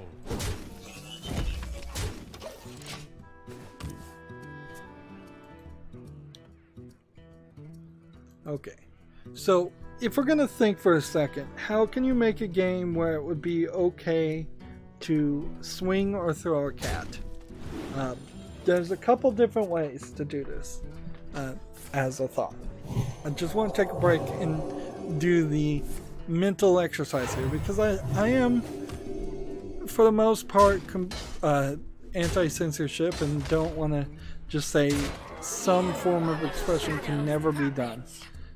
Certainly The Simpsons had the cat lady on their show that throws cats, and I do believe she may show up in at least the Simpsons arcade game as an enemy, so it has been done before. But that's an instance of a character you're supposed to despise and attack throwing a cat, not a character that you're playing as. I could see incidental issues of throwing a cat, particularly if a cat clutched onto your face or bit you or some way. A quick knee-jerk response, I really didn't think of it. You could probably put that in any game and you'd be okay with it, although in all honesty there's a decent chance that it would just get taken out again just for fear of offending, like PETA. Although more and more I'm not sure anybody cares if they offend PETA because they're offended all the time anyways. But if you were going to have it happen in the game, you would either need to be attacked by cats fairly often, or at least before you threw them. It probably shouldn't be your main gameplay mechanic, but I could see it being a funny incident that happens in the middle of a game. Particularly if you're playing a mature game that is hardcore into that. Like if Borderlands 3, as a reference, came out and there was a section where a cat attacks you and you're given, just in the middle of that scene, this mini game where you can choose the trajectory and the power and throw it, that would be okay. But if that was a consistent thing, it would probably be less of an issue. Now, the bigger question is, why would you want to make a mini game section where you're throwing a cat? I could see Bulletstorm doing something like that. I could see Duke Nukem doing something like that. But even they would probably have enough sense to not make it your main focus as the game. And that probably explains well enough why we have not, in all of our time, seen a lot of scenarios like that. And to be fair, in the real world, you don't very often run into scenarios where people do throw animals and not get arrested. Moving down to casual play because I'm just going to try and get some victories. Let's see. Moving forward, we have a game on Steam called Magical Monsterland. This looks like a scaled up NES style of animation. It's not sticking to an 8-bit pixel or even like a 16-bit pixely art style. It's invoking that art style while still looking a lot more modern. It looks like it's an early access platformer, doing something with similar to Super Mario Bros. 3. Looks like there's 3 collectibles, coins, and stars, and lives. Questionable about having lives in a modern game, but I'd be cool with that. Donkey Kong Country influence of minecart racing. Mario Brothers influence here. So clearly they have experienced this as Super Mario Bros. 2 style door. Clearly this is Super Mario Brothers style fish. They're learning from some of the best, some of the classics, and that's a good point to start, certainly, to sell your game. Let's see. This game is early access and it's $1.99. And unless this developer has developed something else that is questionable, which they haven't. That was a mistake. I'm gonna go and squelch this guy immediately because it's obvious. This is the first game from this developer. Yeah, this one is gonna go on my wish list. This game also has armor that you pick up, like ghosts and goblins or ghouls and goblins. And you're jumping on things, and you're moving fast. I'm watching the video of it. I'm still iffy about showing video on my stream. So far I haven't gotten any content IDs on the streams for showing videos, but to be honest, it hasn't worked very often either. We must cleanse the Sunwell. Just the general idea of mixing some of the things that were added to Donkey Kong Country with some of the things that were in Ghosts and Goblins and Super Mario Brothers games already shows that they knew where to steal and they knew where to at least somewhat add new content, or mix and match content. Yep. Magical Monsterland goes on the wish list. This is actually a very happy to see game. I'm very happy to see a game like this come out on Steam because I've been looking for a while for a more retro Super Mario Bros. Game that actually has a chance of playing well. You get a lot of things that claim to be retro. The closest game I've found so far was Kill the Plumber, which I think I own and I'll probably play. But even in that, they all seem to play a little badly, and they all seem to be low effort games. There hasn't been a great Super Mario Brothers clone on PC or on Steam that I found. You have things like A Hat in Time that sort of is a Super Mario 64 clone. Let's see. Shall we make a storm? And this.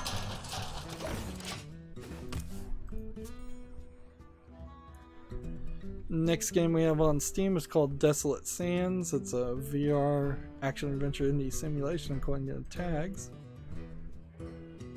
Didn't seem like it. Explore an ancient Egyptian tomb, climb and solve the puzzles to discover the mysteries within. When I saw this screenshot, I thought this was going to be some kind of space game or puzzle game. Let's see, when I saw a simulation, I thought it was going to be a flying around game. Reporting for Kind of have a inconsistency on the animation style here versus the animation style here. This looks a lot worse. This looks different too. It's concerning, certainly. I bet this isn't much of a game, being a VR game, for $9.99. It's probably in line with a decent VR game, though. That all VR games are overpriced. This is from a developer who has made several games and none of them have been reviewed. Fortunately, I can still skip VR games because I'm not likely to ever have a VR headset. Not at this rate. Like, I think I'm gonna conveniently ignore them forever. Ignore VR. Gamatsu has an article. Corpse Party, Book of Shadows, and Blood Drive are coming to PC.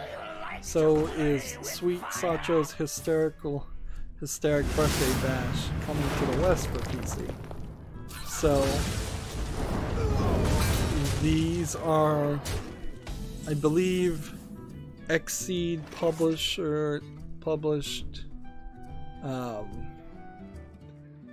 visual novel horror games, if I'm guessing right. Corpse Party Book of Shadows was originally released for the PSP on September 21st. It's the follow-up from the original cult hit horror title, Corpse Party. Shall we make a storm?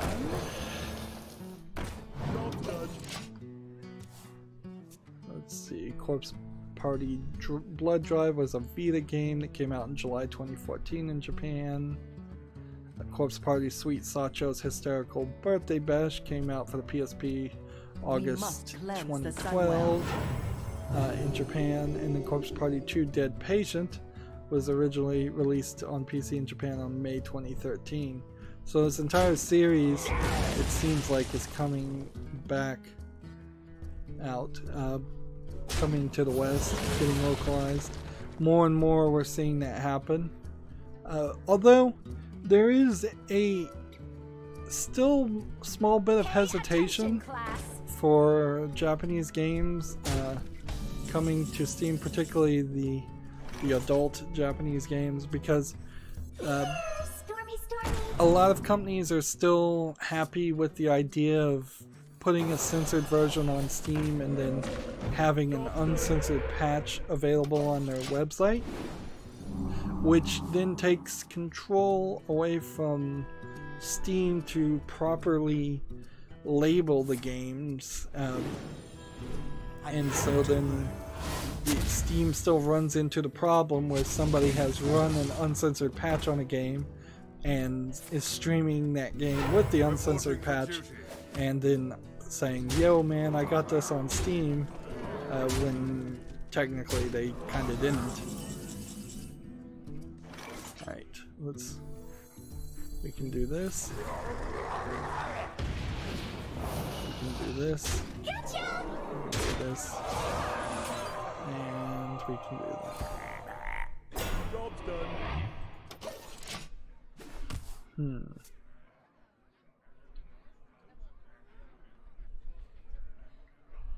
There are no Steam links so far for this series, but I guess there's nothing really stopping me from showing what this looks like. You can see it's all horror, but not too much horror. Well, at least on the screenshots or the cover images that they're showing. Corpse Party might be one of those games where, or game series that becomes a staple of Halloween month. Well, I'm not getting victories very fast. Let's play Mage.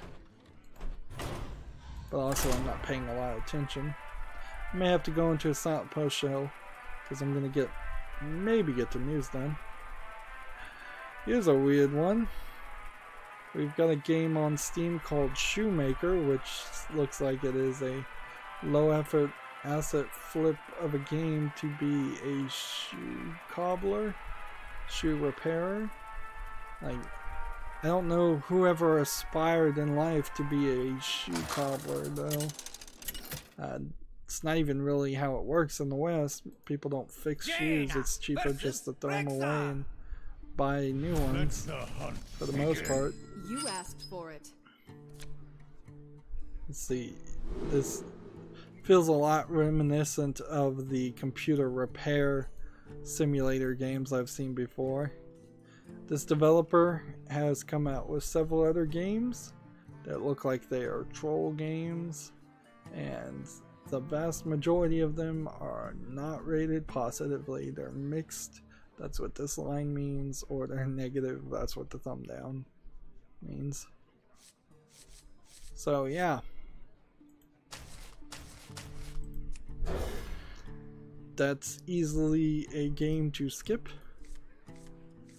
Gamer Sutra has an article, Weekly Jobs Roundup. They have Senior Game Developer for Outfit 7 in Barcelona, Spain. Senior Designer for Shell Games, SCHELL in Pittsburgh, Pennsylvania.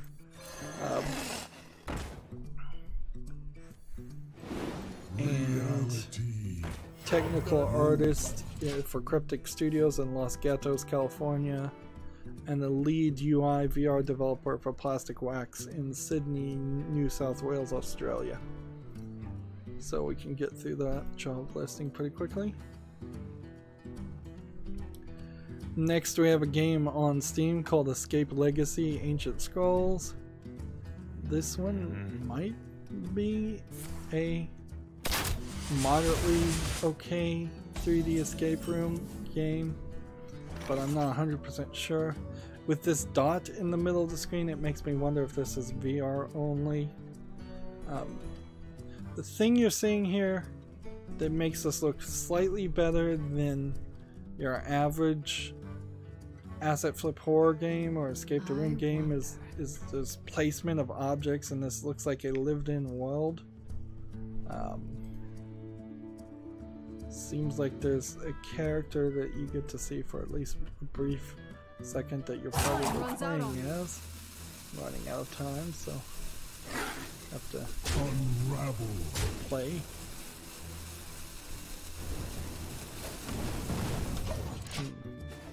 To be fair, some of these screenshots of this girl seems like she's a little underdressed and out of proportion for a character, but you know what?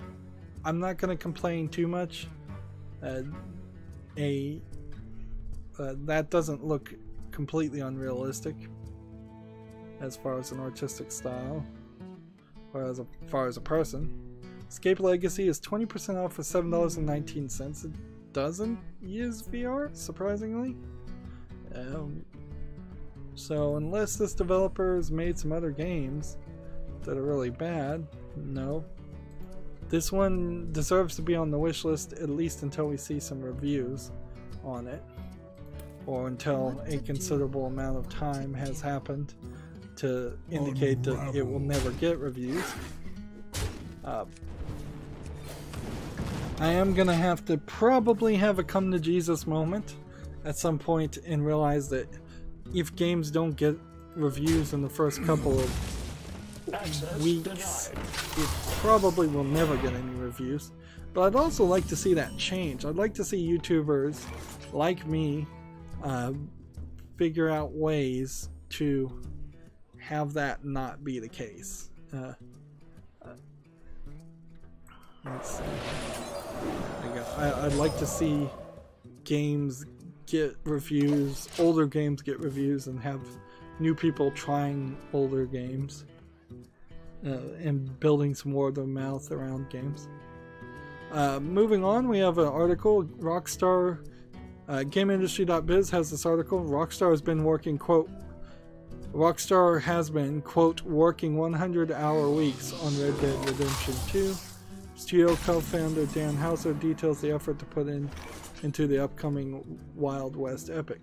Now that is a dangerous phrase to say, because the last person who said we will work 100-hour weeks got yelled at by basically virtue signaling people who said overworking your employees is not a joke, and they shouldn't be working 100-hour weeks, and there was a lot of complaints there. Let's see.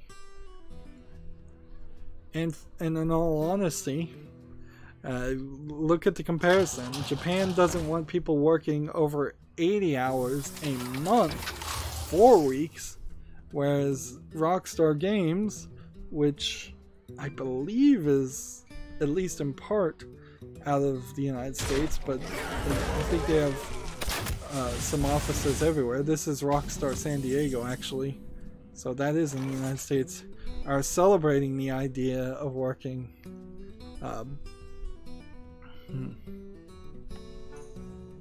are celebrating overworking employees, or employees overworking themselves, which is not a good way to go.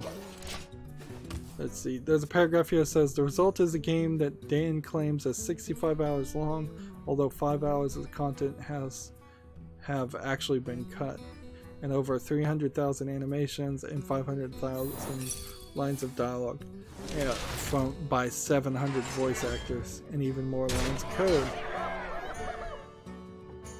For all of those big numbers, I kind of question what game is actually in Red Dead Redemption, because we really haven't seen that.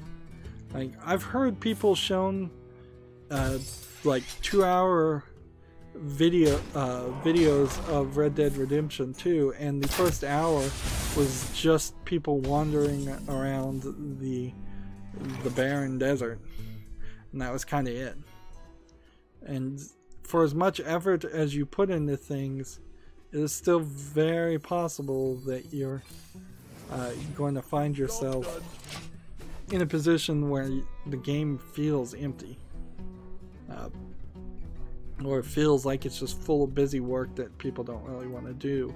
I would argue that maybe that is slightly the problem with Assassin's Creed Odyssey.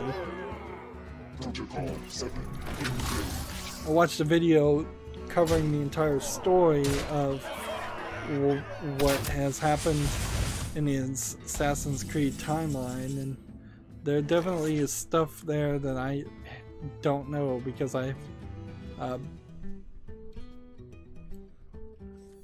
not been playing some of the games. Okay. We gotta do this. We gotta do this. I gotta do this. Incredible discovery. I gotta do this. And I've gotta hope that that saves me, but I don't think it does.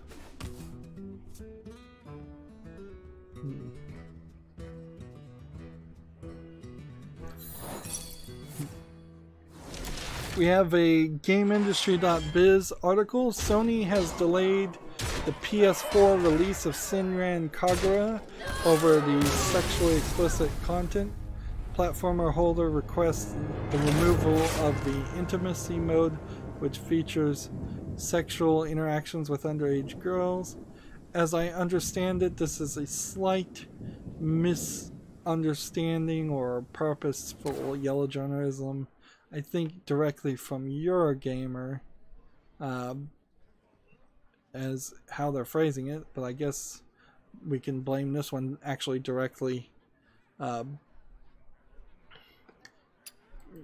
We can, I guess, just directly blame Sony and GameIndustry.biz on this one, since they're not quoting Eurogamer. Rated PEGI 16 in Europe, Senran Kagura boasts renewal as an anime-style game with a high school girl ninjas that feature partial nudity, sexual themes, strong language, and violence. In the current form, the game also includes an intimacy mode, which allows players to spray down and grope their girls.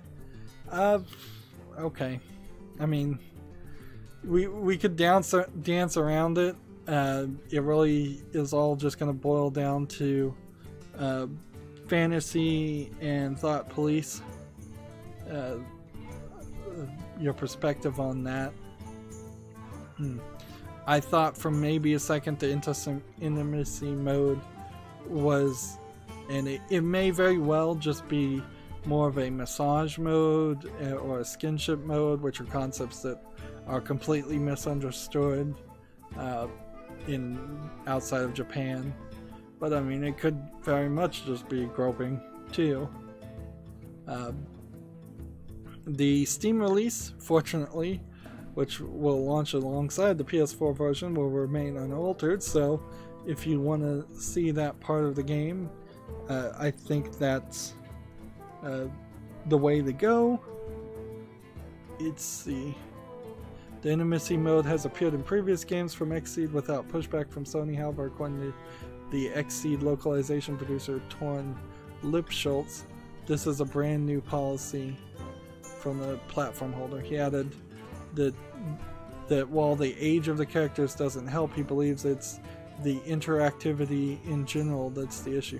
And see, this new intimacy / groping modes in games was actually added by the core engine that a lot of these games are developed by, called, I believe, Live 2D Euphoria is, I believe, the name of the engine. And so that engine added the feature, and that's why so many games have this feature now.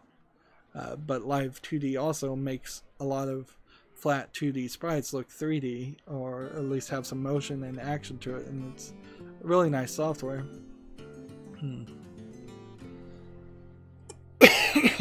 PQ, by the way, is the UK distributor of this game, and they ran into similar problems with Omega Labyrinth Z, to be the first game banned in the UK since Manhunt 2, and this also follows the controversial game, the pickup artist, the pickup artist game called Super Seducer, being blocked from release on the PlayStation 4. It's a weird way for Sony to go, certainly, because there is this issue, certainly, where Sony used to be the more liberal game publisher where you could do anything, whereas Nintendo was the very locked down conservative publisher where you had to get everything approved, and Microsoft was kind of not a non-contender. And now it has changed around to now Microsoft is desperate and willing to allow any Japanese publisher to publish just about anything, and Sony is getting way more conservative, and Nintendo is staying very conservative as far as what they're allowing. Anyways, that's going to be an hour, so as always, I ask you to like, share, subscribe, comment, and watch every second of my videos. If you want to friend or follow me on any social media sites, there's a whole bunch of links down below in the description box. Thank you for watching. Have a good evening. Okay, I'm going to take a short break, probably just about 5 minutes, and then I'll be right back.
Hey everybody, this is Rydo and we're back to another recording of Hearthstone. Today is Monday, October 15th. We're still on the European account. We need to get at least one victory with a major shaman, so let's hop in here and see if we can actually focus and play on a game before I even start to cover the news. It may get down to the point where that is just how it's gonna go. I'm gonna have to figure out in my mind to just put all my focus on a game to get at least one victory. There may be a silent post show after today because I need some stuff to get done, certainly.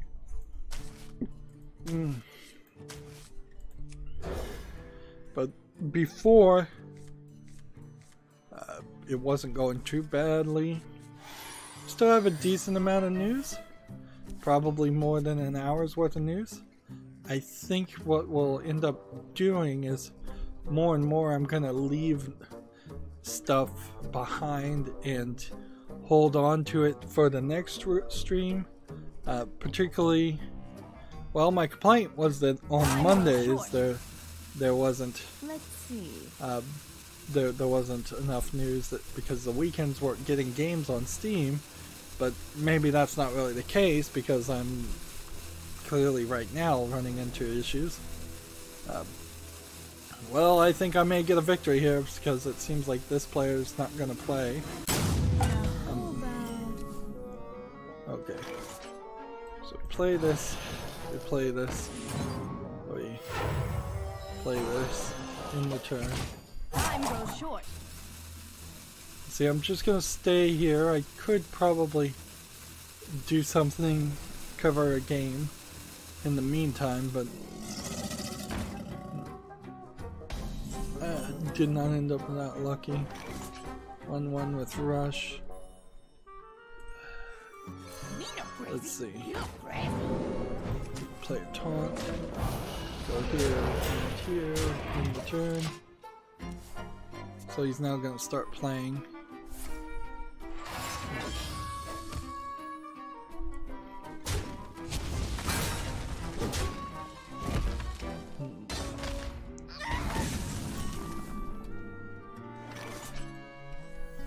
Let's see.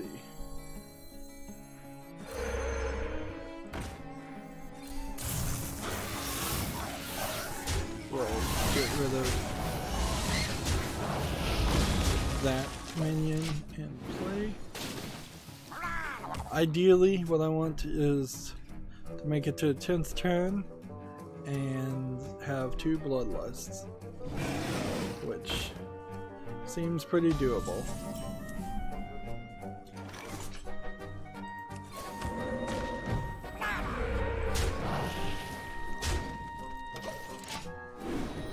These small, non-threatening Murlocs and elementals and totems probably would have enough to kill in a 1-turn hit. Okay. Play this.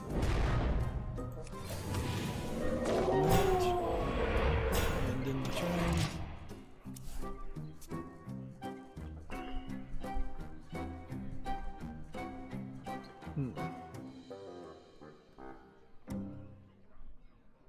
Well, next turn I could probably play this 1 Bloodlust and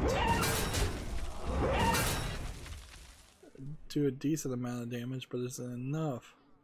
Or should I wait?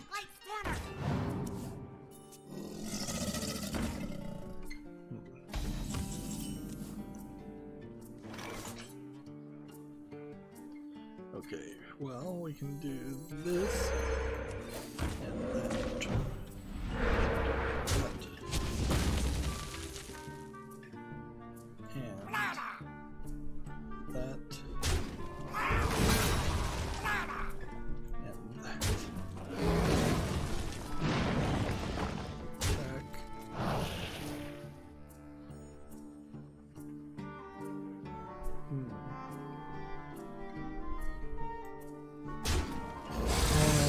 Keep this one alive, I guess. Guess that's what I'm doing.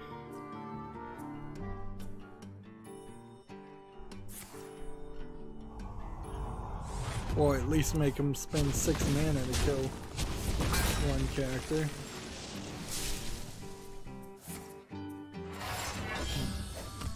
Play this next turn.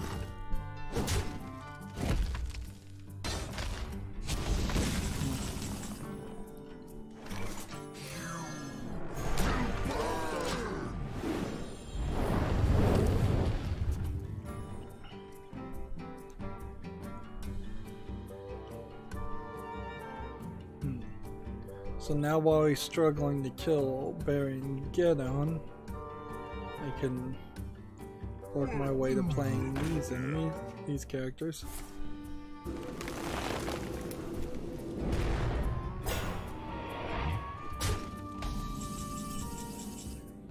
Let's see. 3 damage. Stormy, stormy. I've got 2 bloodless. Stormy, stormy. I don't think there's any other cards I could play.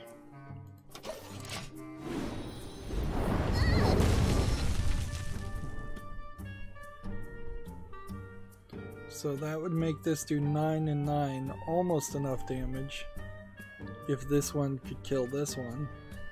And then I could play this to get it down a little bit more.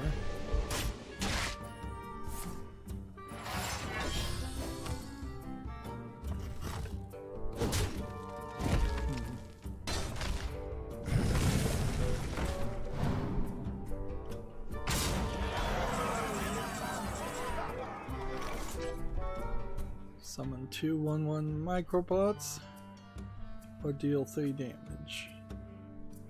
Let's do this. Hope for the best. Hope for the best. Hope for the best. There we go. I think I've got it unless he can kill me in this next turn.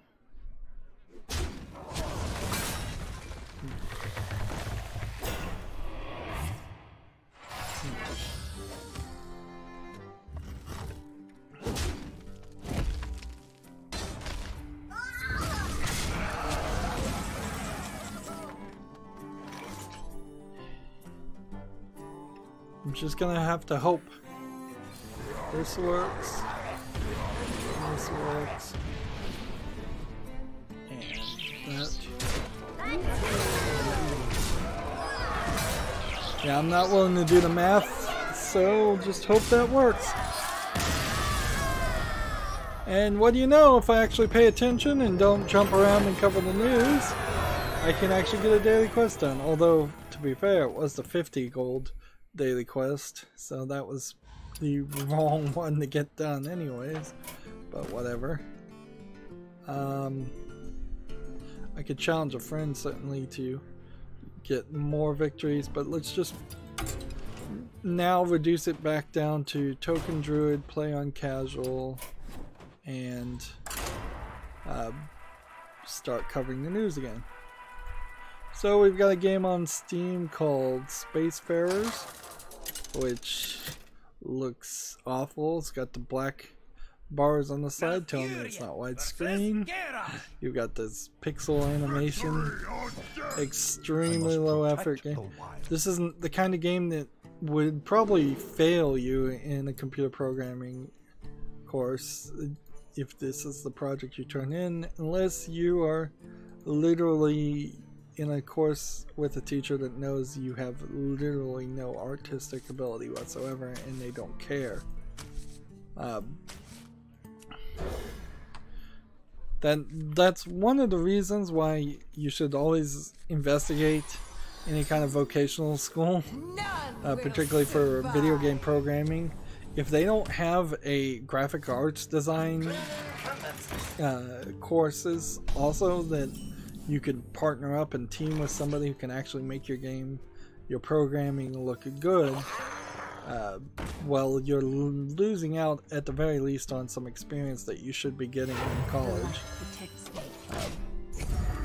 And generally speaking, I guess if you're if you're not doing a lot of projects in a video game programming college curriculum, you're probably not having a realistic experience anyways. Nobody should be getting trained to be an indie developer at a college. They should be getting trained to work with other people.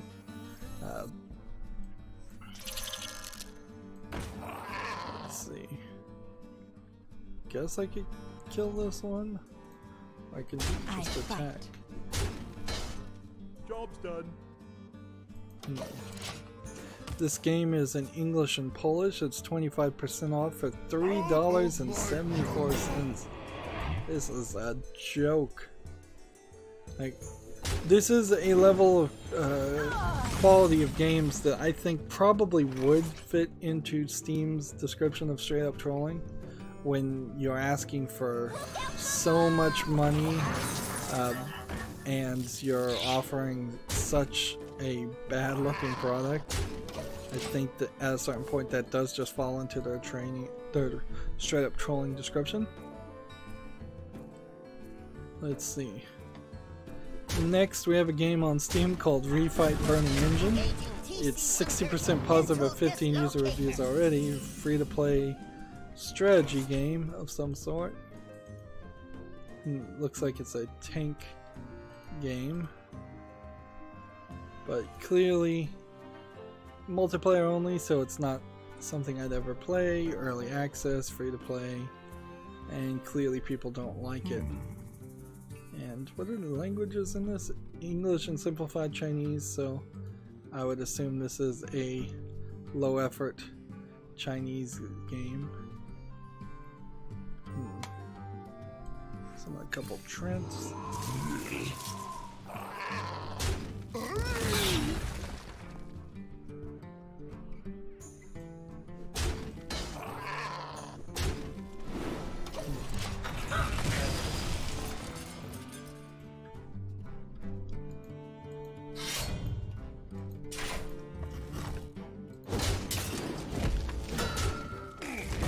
Next we have a game on Steam called Tiny Tassie Town. Early access casual RPG. It looks a lot like Dragon Quest simplified, like a cheap ripoff of a Dragon Quest Builders style of game, which is a cheap ripoff of Minecraft. But I bet this company has nothing behind its name. It's in English and simplified Chinese. It's early access for $11.99, which is pretty expensive. And yeah, this developer has never made anything else under that name. Surprise, surprise. For the wild.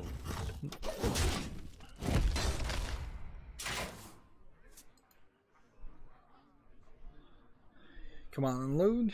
GameIndustry.biz has an article. The UK charts physical Call of Duty launch sales lowest in 11 years, but it's the biggest digital launches in Activision's history. So clearly everything has flipped at this point. The first weekend UK box sales of Call of Duty Black Ops 3 are down almost 50% compared to last year's Call of Duty World War II. Now, I may be mistaken here, but wasn't Call of Duty World War II also including some highly popular older version of the game that had been remastered? Maybe I'm thinking of a different game. The sales are also down 59% compared to with its direct predecessor 2015's Black Ops 3. It's the weakest start for a boxed Call of Duty game since 2007's Call of Duty 4 Modern Warfare. I'm thinking about maybe that was the game that no, I guess that wouldn't be the case, would it? Let's see, draw a card. Draw a card. The scourge will devour all. Let's see. Remember, I'm fairly certain that this Call of Duty Black Ops 3 is also the one that was highly controversial, so no surprise that a lot of people aren't interested in it. Although I'm not sure how much of the lack of interest is really the controversy with the historically inaccurate female character, and how much of it is just that people are tired of Call of Duty and they've got Destiny and they've got other games that they can play.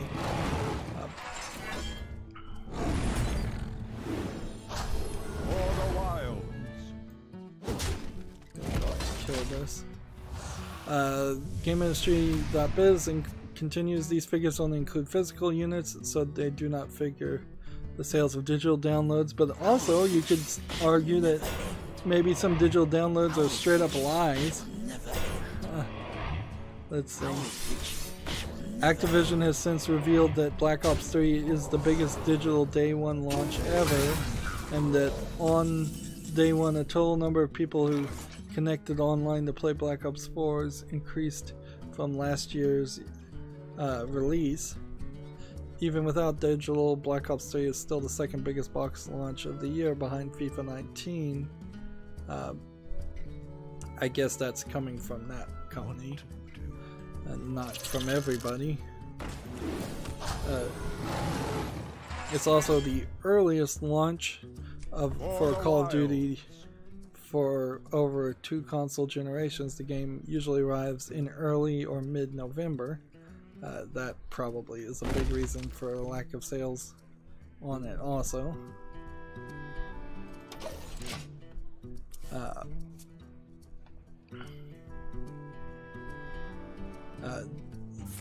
GameIndustry.biz continues to say, therefore there's still several weeks for a game to improve its performance.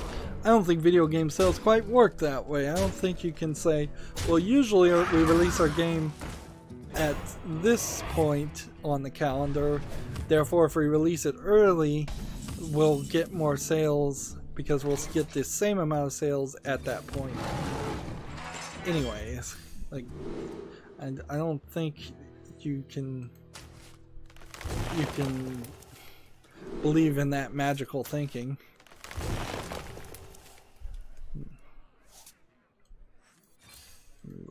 I'm not getting the cards I would like to get. That was a mistake. I should have hit that one, and then I should use this.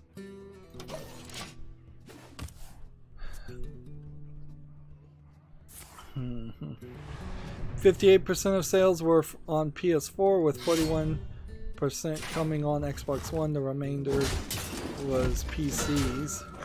So 99% allegedly of the sales are coming on console,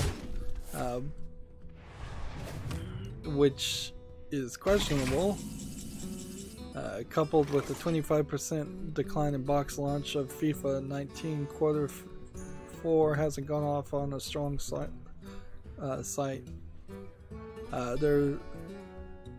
There's still several big launches to come, with Battlefield 5. Maybe I'm confusing Call of Duty with Battlefield 5 too. I probably am. The two games are so unimportant to me. Battlefield 5, Red Dead Redemption 2, and Fallout 76 all coming out pretty soon. And WWE 2K18 came out.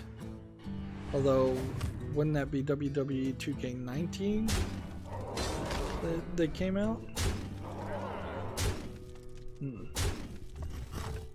Yeah, it's supposed to be 2K19, and even the chart says 2K19.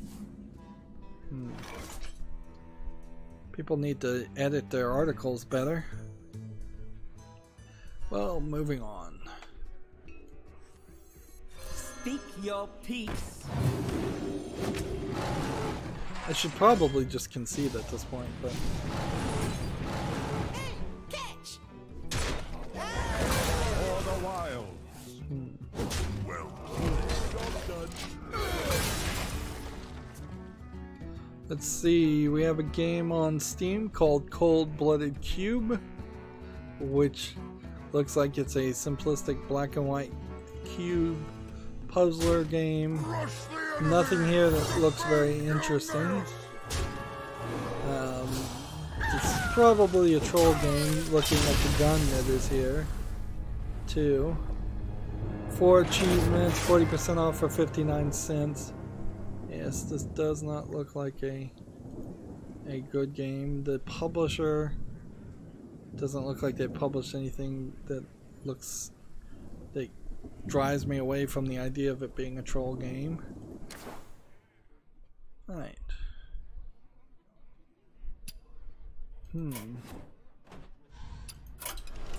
I suppose at this point I need to move over to the European account. I mean the Asian account. I'm already at the European account. Just because, well, just to get at least one thing done. I'm not sure if I'm really going to do a silent post show, if I'm just going to play off screen. More and more I feel like it's kind of an unnecessary thing to Come on in. to do silent post shows.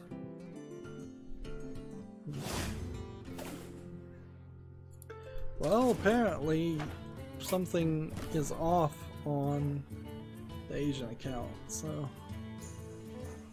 hunter class cards or 6 mechs. I think I probably could play 6 mechs quicker. So let's re-roll this. Let's play priest on the Asian account. I must have had a watch and learn or something, but then I would have had a pack, wouldn't I? Yeah, I have no idea. I'll just play this. We have a game on Steam called Legend of the Dragon Labyrinth. This looks like a bad, low-effort RPG Maker. This looks like maybe it's the newer version of RPG Maker, going towards that 16-bit Super NES artistic style. Honestly, this may not even be an RPG game. This may be a Bomberman clone or a Pac-Man clone. Whatever it is, it's too simplistic. It's English and Russian, 10% off for 89 cents. And let's see. Yeah, it doesn't look like any of these other games are very good. I believe this name is recognizable as a troll publisher. Yep. None of those look like they're real games either. There's a mech, so I'll hold on to that one.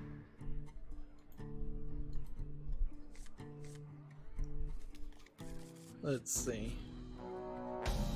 Next we have a game on Steam called Blitzkeep Unleashed, which claims to be an early access indie RPG, although it seems like it's a RPG or maybe a pinball meets an RPG.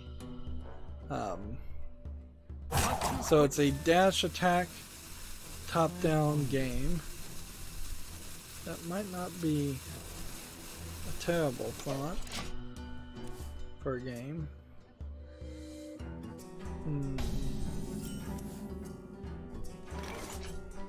Seems like you get into some special battles eventually.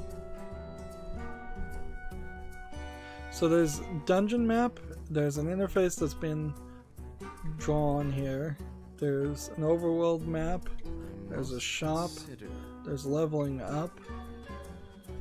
So it's a ricocheting RPG game. This is not inherently a bad idea. Early access, 10% off for $8.09. So then the question is, has this developer made anything else? No. So I'll keep this game on the wish list and just see how people feel about it. See if it gets enough reviews. Gematsu has an article, Resident of Fate 4K/HD edition for PC, high-res textures to be released as a free DLC. So the game size totals 83 gigabytes with the texture packs installed. So if you own the regular version of Residence of Fate that I think is on Steam. Will rise against you. You're What is my purpose? trying to squelch this character.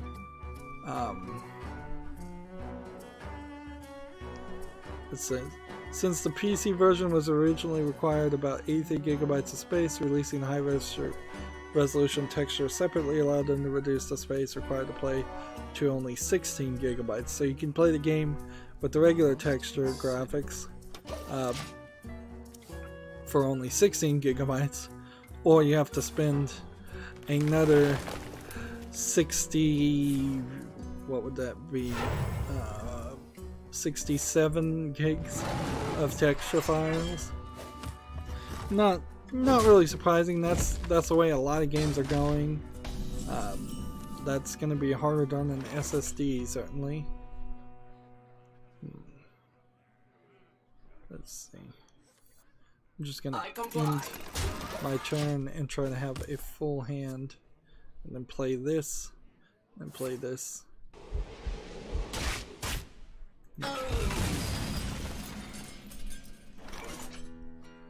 Next we have a game on Steam called Finding Light, a grayscale hand-styled RPG. It says female protagonist, retro. The problem with calling it a grayscale is it's a Game Boy, basically an original Game Boy style game, which inherently I just don't think this is a good art style. I don't think it was a good art style when Game Boys were out. It was just the only thing you could do. It was the best you could get. But there's no way I have any nostalgia for looking at a game through this lens. This game is 25% off for $7.49. That is really expensive considering. This developer's made one game that got kinda highly reviewed. It only has 22 reviews. But sorry, this is just not visually appealing.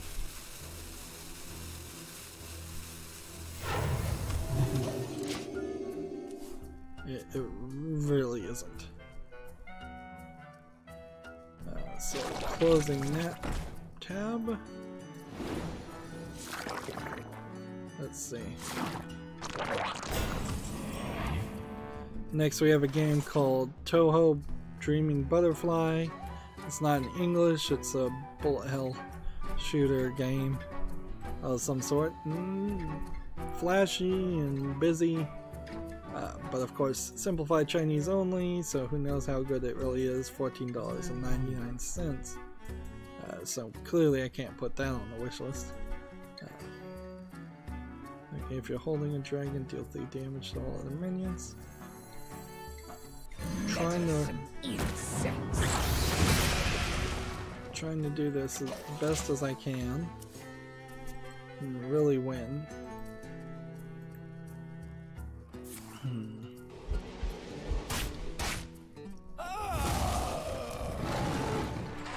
Next we have a game on Steam called VR Party Club, which looks like it's a tabletop simulator, maybe in VR. Maybe this is a good game, maybe it isn't. VR fun, 1 to 4 players party, throw, roll, shoot, and slice through. I don't think this really is a tabletop simulator where you can play known games. I think instead it's going to be a collection of mini games that look like tabletop games. And the more I look at it, yeah, I don't think this looks entertaining enough for what they're offering. Early access requires VR, $14.99. That is a big ask for a developer that's made nothing else. Okay, let's do this now.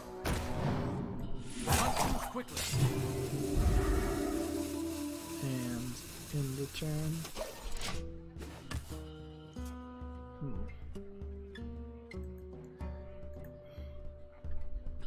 Your magic shall not save you.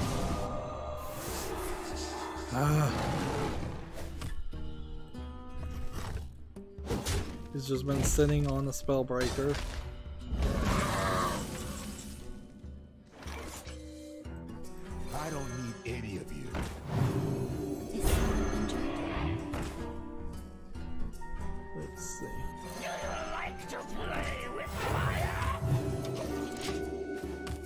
Next we have a Chinese game, almost certainly called Death Voting Game. It looks like it's probably a low... Well, it's got a little bit more polished. These are actually pretty nicely drawn characters for a visual novel. And I assume the story is probably horrific and macabre. But again, no English support, only simplified Chinese. Free, so I guess the price is right. We are still definitely feeling the issue of games not being approved in China, and then the Chinese audience having to try and find another place where they can get their game sold. 3 damage or taunt, and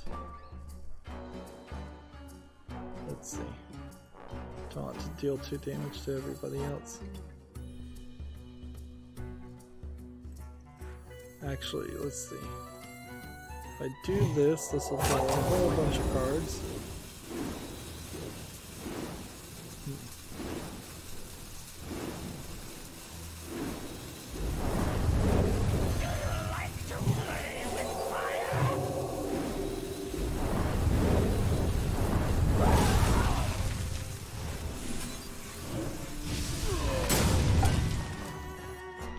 Didn't move fast enough.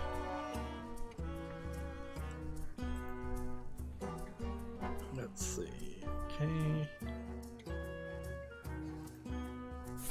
Don't open.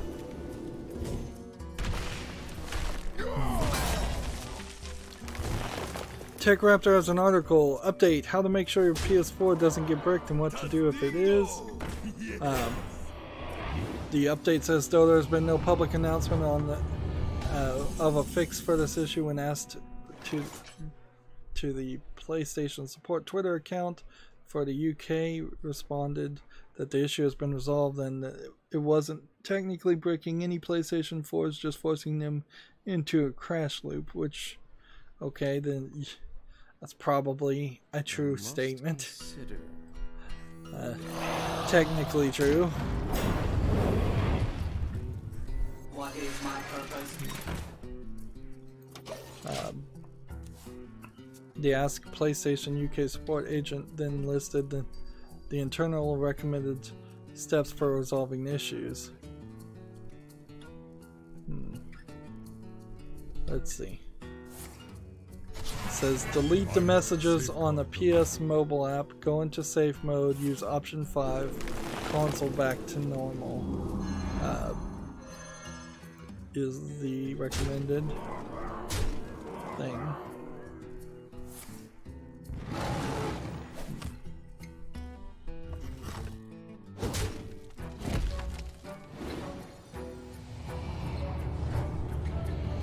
So that's, hopefully everybody has now been informed on the way to fix that problem.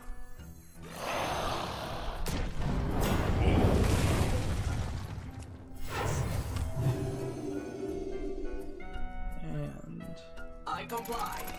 kill that.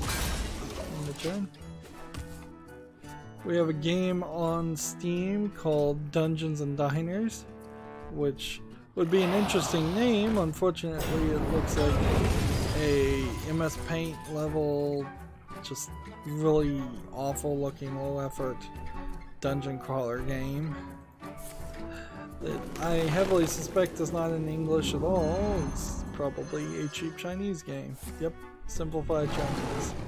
Early access, 99 cents. Who would have guessed?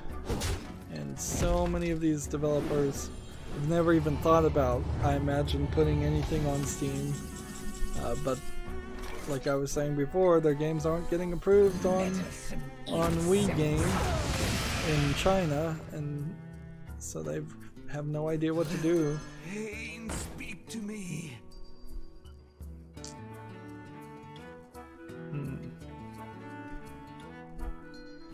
Let's see.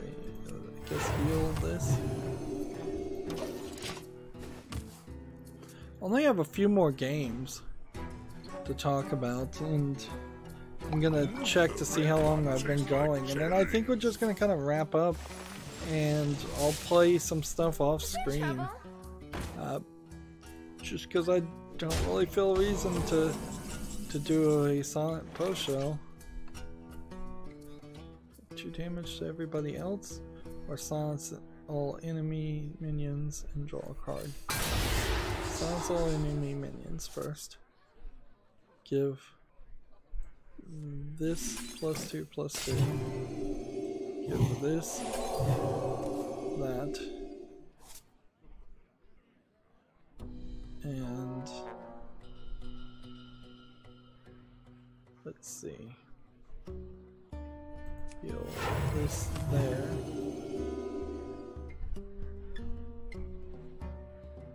And just attack here. Attack here. I think I'm gonna lose anyways. Next we have a game on Steam called Shepherd Fairy VR Damaged. That's a mouthful, certainly. Seems like there is a newspaper called The Damaged Times, and problems diagnosed, damaged, and repaired here. Seems like this is almost a artistic presentation and not an actual game. Seems like you're really just walking around. Shepherd's Fairy work has been transformed into a virtual reality experience for the first time when he will share his thoughts and methods behind his work. Experience his most ambitious show, aptly titled Damaged. Okay, so it's an art show in VR for $4.99.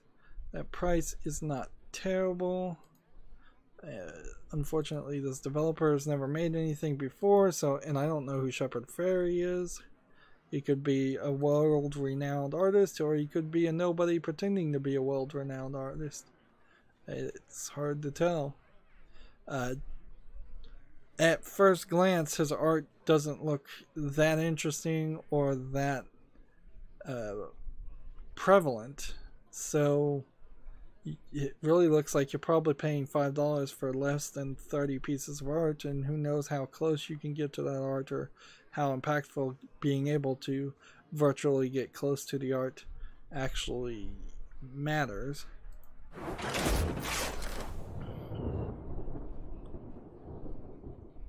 Alright, that worked pretty well. So I'm just going to close that tab, particularly just because it's a VR game. I don't really have to worry about it. Next game we have on it here is Mind Labyrinth VR Dreams. Another VR game. A lot of VR games coming out today. More to my theory that there are specific categories of games that are handed to specific people, or there's one person who approves all the games that come on Steam, and they look at VR games for a week, and then they approve those games, and then they look at visual novel games for a week, and then they approve those games, because they do seem like they come out in these weird thematic bundles instead of a more varied thing. But that could just be like a bias in my own perception. I could be making lines and patterns that literally don't exist. This is a slightly interesting artsy 3D environment game. Let's come over here and play a little bit.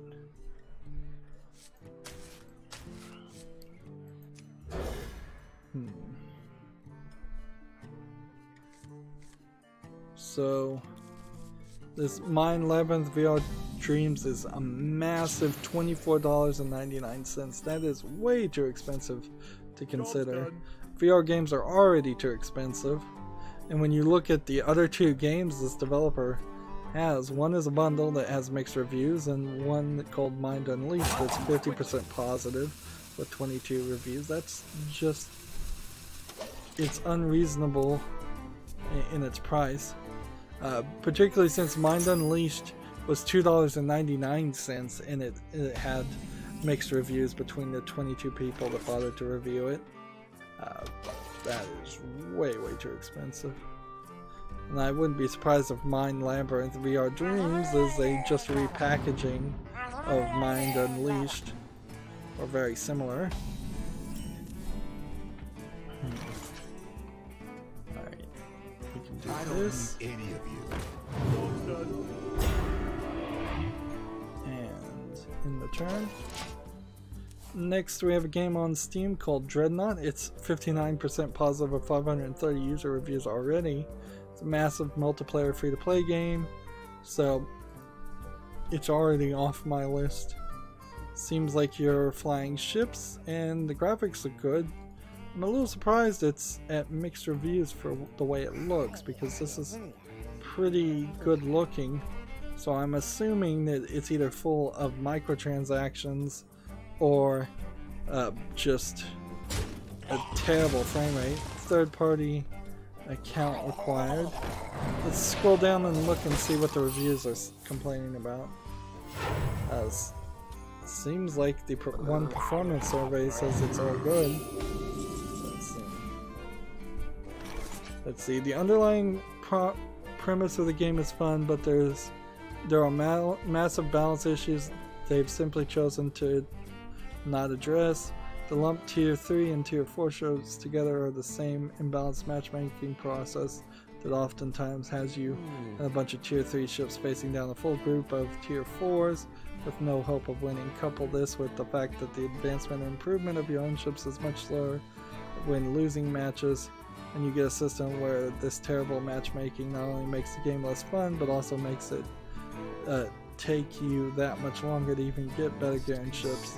Terrible choices that have been ignored for far too long before this, bringing this to Steam, and it looks like nothing has changed. So apparently this game was available previously before it was on Steam,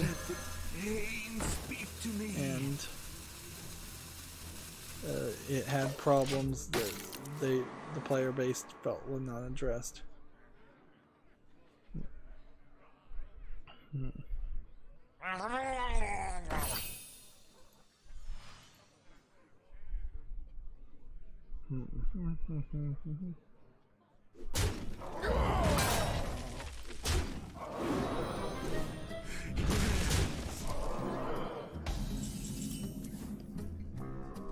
Alright, let's hope this works.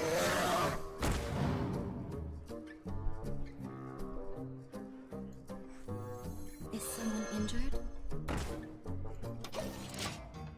Next, we have a game on Steam called Marble Race, which this is clearly going to be a simplistic Unity game. It actually has a more polish than you normally would see for these marble games. I don't know. I might be willing to look at this one. It's single player and multiplayer, English only. Early access for $6.99. What would get this on my wish list is if this game is by a publisher or developer that has any credibility behind them. If they published anything else. Otherwise, it's not making it. And so there we can see they've developed and published nothing else. So yeah, even though this looks a lot better than some of the other Marvel-esque games we've seen, and maybe, very possibly, I'll see this in a speedrun stream over the next few years, because this really does look very much like Marble Madness. It's still not gonna work.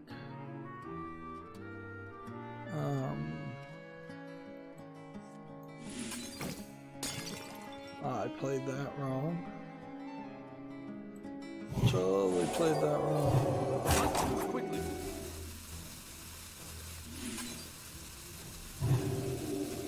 Job done.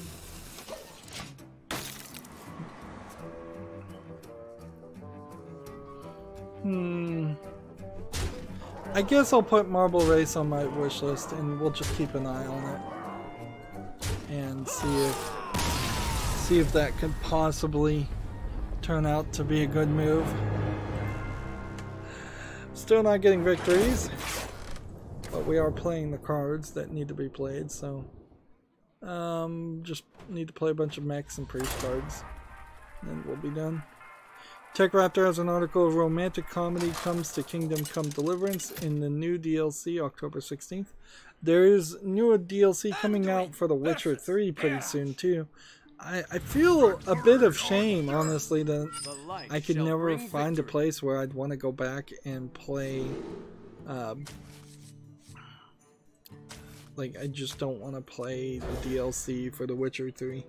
I definitely enjoyed The Witcher 3. It's just, I don't know. Once I was done with the main story, I was just done with it. That often is the case. As far as Kingdom Come Deliverance, it's a game I haven't even started. So yeah, I really don't know why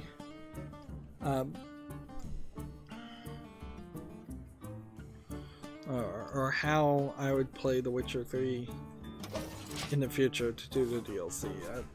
Because I'd have to bring about a save file and skip all the main game stuff and then get back into the whole fighting mechanic and everything. It'd be a lot of work.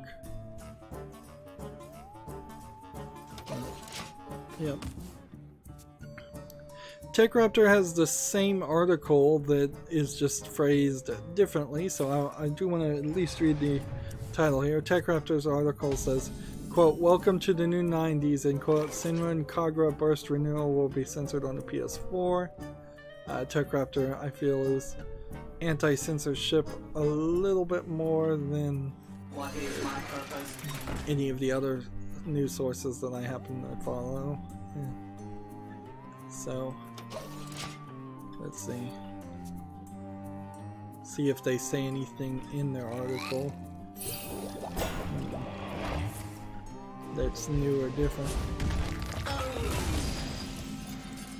Let's see. Well, I can click on this not safe for work YouTube video, I guess, and see what the intimacy mode really was in this specific game. I saw some slight complaints about the Netflix series Big Mouth having a commercial on YouTube that was seemingly not age-gated appropriately, because it's a commercial that involved a lot of naked animated characters running around, and you would think that that would be age-gated or at least demonetized. I'm not sure if it really was demonetized or anyways.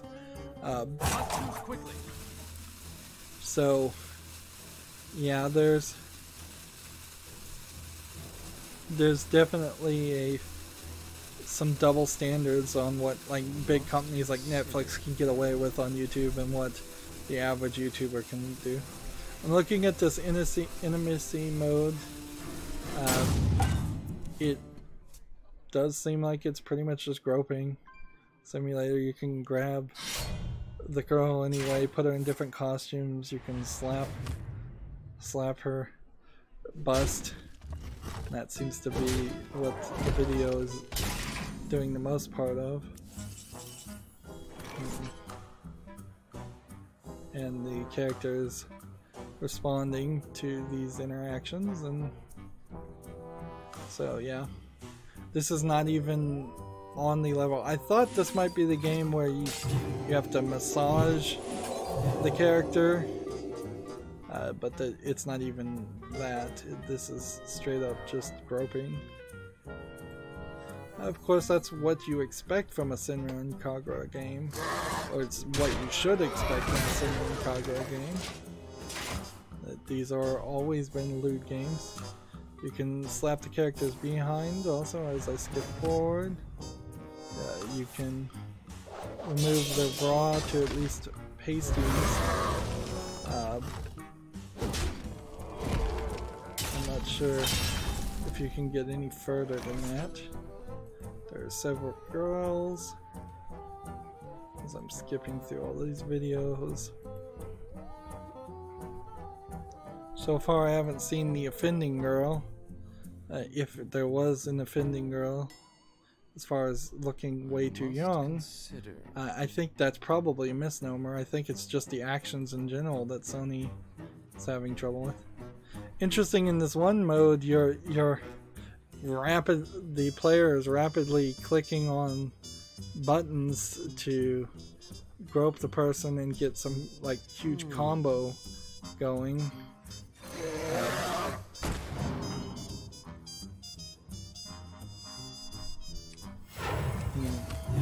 Yeah, he's just clicking back and forth for a combo.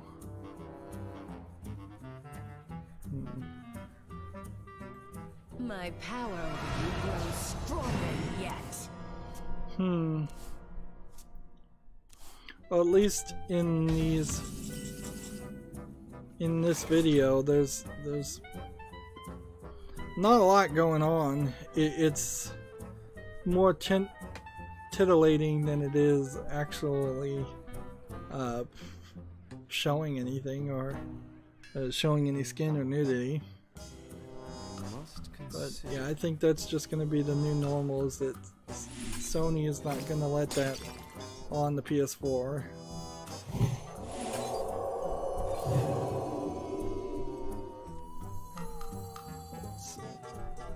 Let the pain speak to me.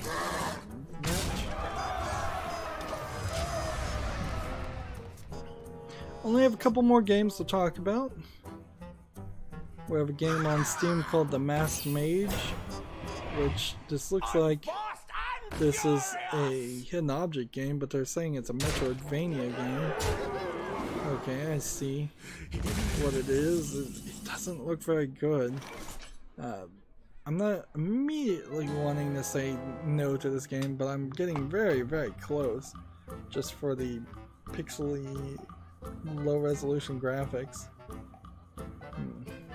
A badly animated Metroidvania probably is a badly programmed Metroidvania game. He's also swinging a wand to hit enemies, which is probably about the worst weapon you'd ever want in a Metroidvania game, where you have very little distance that you could attack. It seems like there's not a ton of variety of enemies or places to look. It's 15% off for $8.49. So then the question would come down to, has this developer made something else that's been reviewed well? And the answer to that is no. Medicine insects. Medicine insects.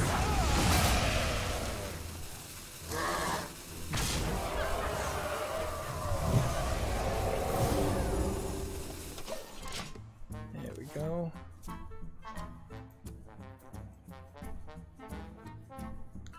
Gematsu has an article. Sega shares updated sales numbers for Persona, Megami Tensei, as in Shin Megami Tensei, Yakuza, and more, aiming for simultaneous worldwide releases.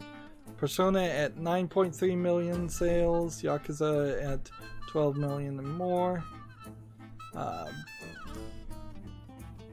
So, let's see. I want to play mech. So we want to do this. Let me heal this. I probably should have played this first.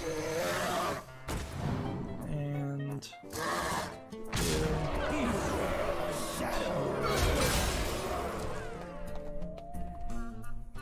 And I could play a 2. Do that. So they have a list here. It says acquired intellectual properties. The Megami Tensei series since 1987 has sold approximately 12.4 million units or downloads. The Persona series since 1996 has sold approximately 9.3 million units. The Etrian Odyssey series since 2007 has sold approximately 1.9 million units. It's interesting to see the different series laid out in numbers, because it's kind of hard to tell sometimes from a Western perspective what games are popular and what aren't. I don't need any of you. The Total War series since 2000 sold approximately 22 million units. The Football Manager series since 2005 sold approximately 18.1 units. As for Sega's, yes, this is Sega, in-house intellectual property is how they list this. Sonic the Hedgehog series since 1991 has sold approximately 800 million units, which is way higher than any of the other numbers. The Puyo Puyo series, like Puyo Puyo Tetris, since about 1991 has sold approximately 27 million units. The Yakuza series since 2005 has sold approximately 11 units. The Aladdin series since 1989. It's a little surprising to even mention the Aladdin series at this point, but I guess Disney is going to try and make a new Aladdin live action movie, so maybe they will make a new game around that. The Aladdin series has sold approximately 570,000 units. This is from pachinko slot machines and pachinko machines and amusement machines across 14 editions. This may actually not have anything to do with Disney's Aladdin. It may literally just be an Aladdin series that I haven't ever heard of.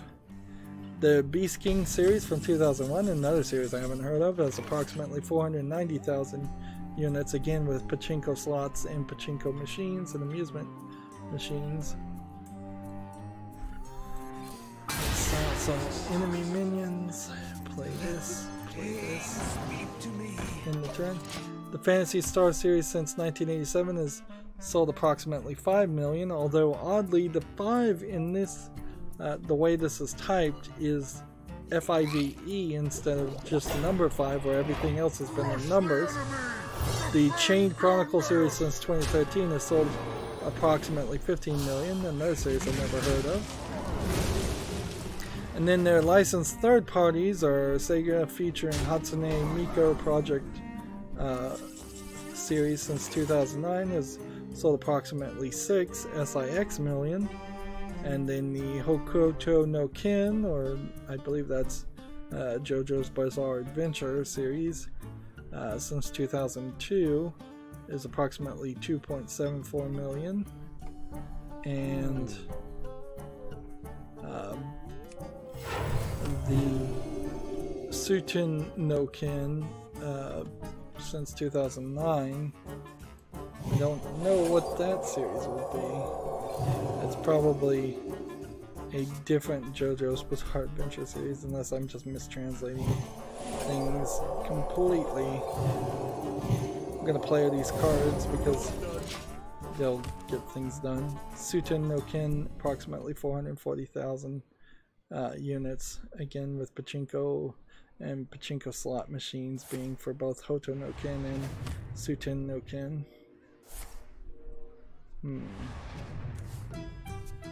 Let's see. Elsewhere in the report, Sega discusses strengthening its collaboration between Japanese development teams with its oversized localization team, with the goal of simultaneously releasing the games worldwide as part of the Road to 2020 initiative, which everybody in Japan is doing the Road to 2020 initiative, or thinking about 2020 for the Olympics.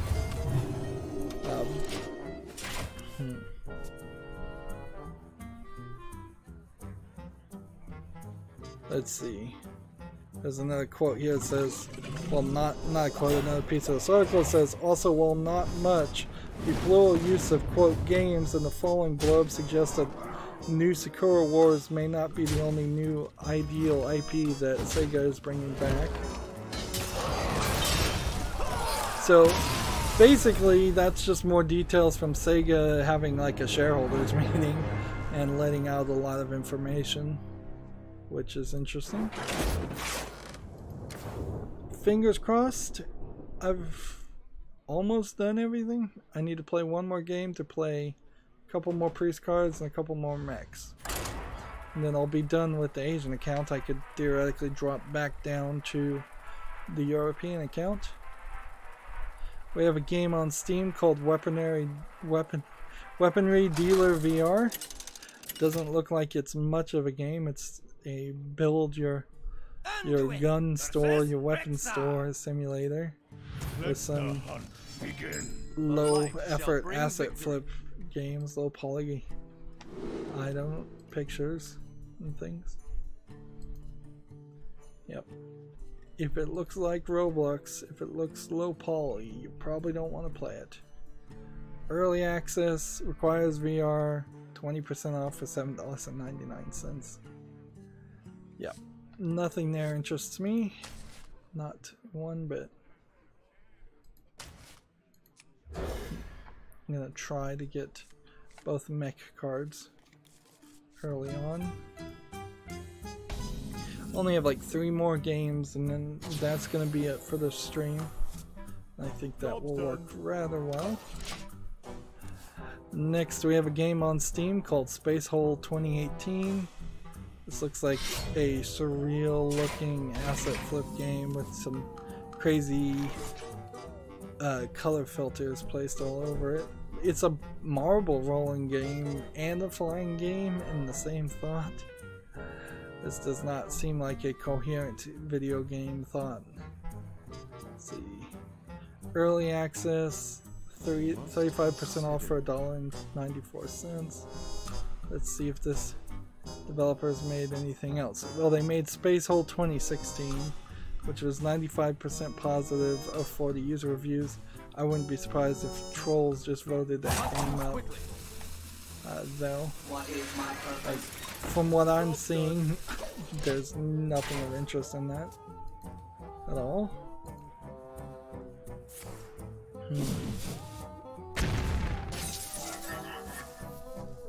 Next we have a game called Drink Incorporated, which looks like a low effort troll game of some sort. We've seen things that seem to be obsessed with drinks before. I don't know why that is the case. This doesn't even look like, maybe it's an alcohol drinking, trying the mini game, Mario Party style game is the idea. Let's see. Early access. Needs a controller, $9.99. Has this developer made anything else? No. And yeah, that looks bad, so why would I want that? I'm gonna have to play that. Play that. I comply. Attack here. And then I'm gonna end the turn.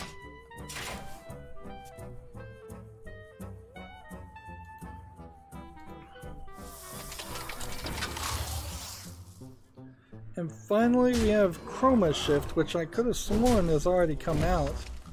So unless there's multiple games on Steam called Chroma Shift, maybe this was reviewed by somebody first. You can see in the trailer, it looks like you're getting a little bit more detail and art. This could be an asset flip game still.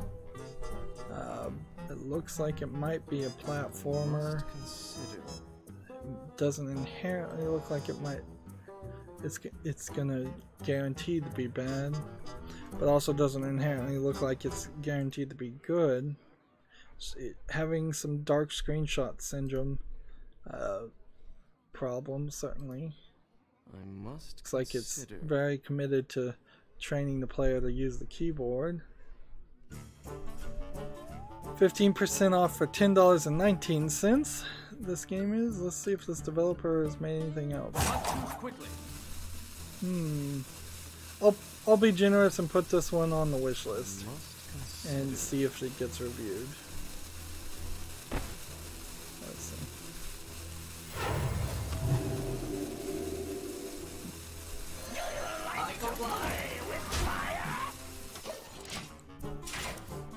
And that leaves us with no more games to cover. So on the Humble Bundle store, the overwhelming positive game bundle is about to end in 17 hours. there is no new bundle for games. This looks like a new comic book bundle if you wanted to get the first collections of some of the Tank Girl series in e-print. The problem with any of these comic book bundles is I think like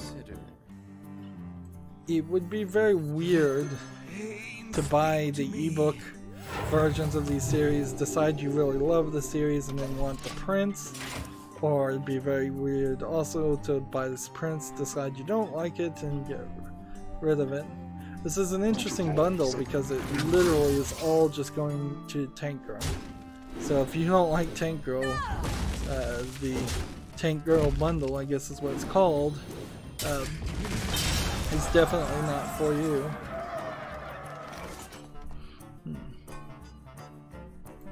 I don't know. If I had more time, I would consider playing, reading Tank Girl.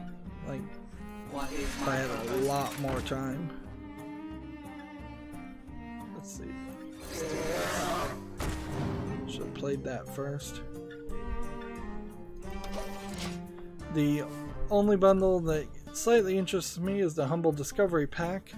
If somebody was to buy this and gift some of the games they're not interested in, like Phantom Brave or Ruby, in particular War for the Overworld, those are the three that catch my attention. That's $10 though, and right now I just don't think I can budget buying yet another Humble Bundle for $10.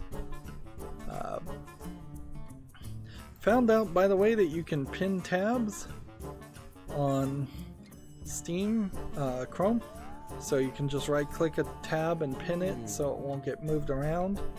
That's hopefully going to prove itself very useful in a relative short amount of time. Let's see, let's play this. Play this. Is someone injured? Play this. I comply. Attack here. Play this.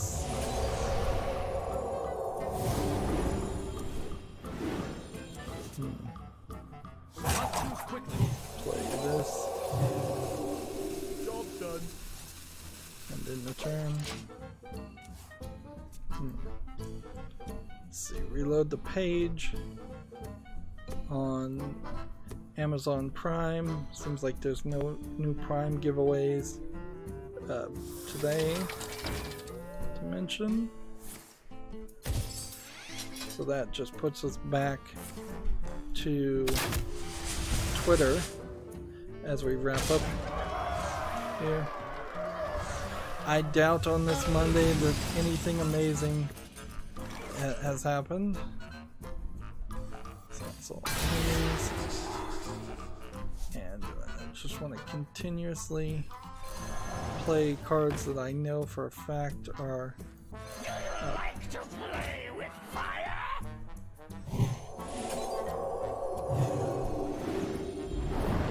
like priest cards. Right away.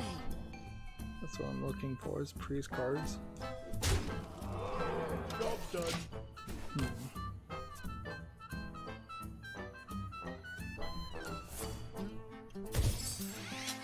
Gearbox Official retweeted some more Borderlands cosplayers. Ooh, I wonder what this does. A whole group of them. Not a big deal then.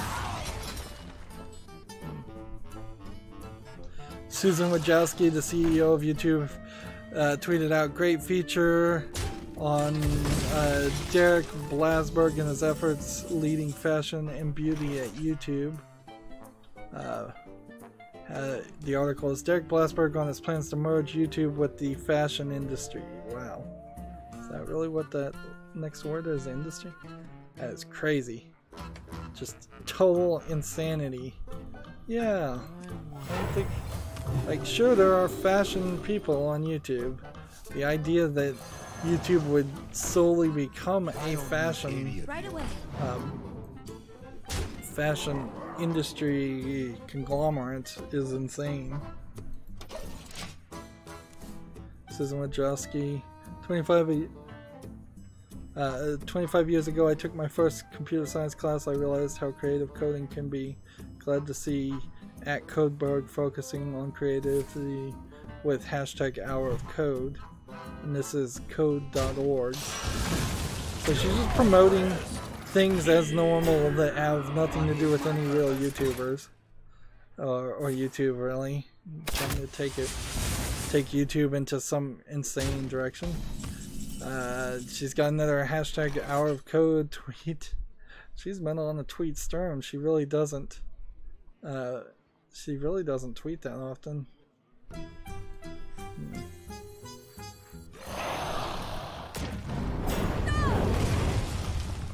Let's see.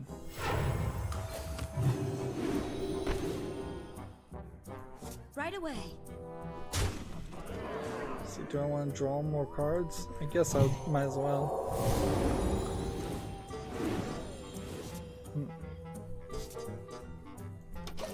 GameIndustry.biz, Paul Allen, the co-founder of Microsoft, dies at 65. Noted businessman, technologist, and philanthropist, passed away of complications from non-Hodgkin's lymphoma. Only very tangentially have I ever heard of Paul Allen. Like, his name sounds slightly familiar, which is odd, certainly, to say, considering he's a co-founder of Microsoft.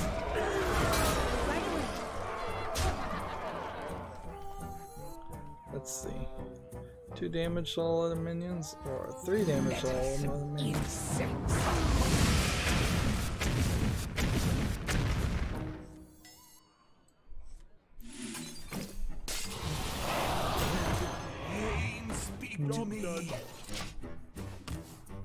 Let's see. Got a what's on Steam game we don't really need to talk about. We'll save that for Wednesday.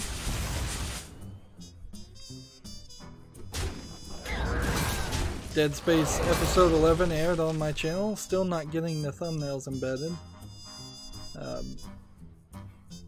I got another confirmation from YouTube support saying, hey, yeah, this may take a while, we may never get back to you, so just sit tight. And like, yeah, that's kind of what I expected.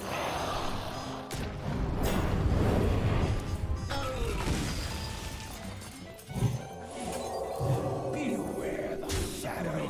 Wow, I might actually get a victory here.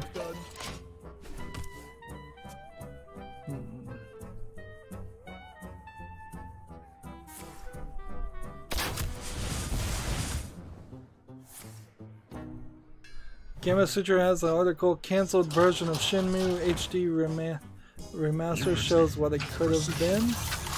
I think Shenmue 1 got remastered in a different way, so the cancelled version is kind of non-important. Let's see. How can we do this? Beware the shadow.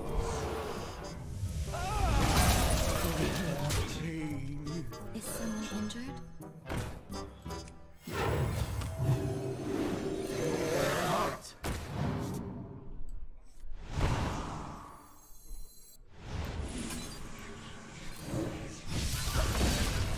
He still has 14 cards he can draw from. What is my purpose?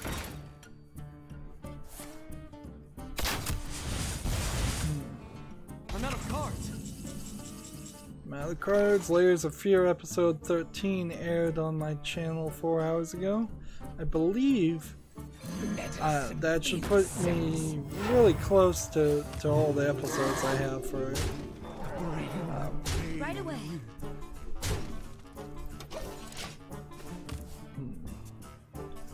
Like, we should be close to being done with Layers of Fear.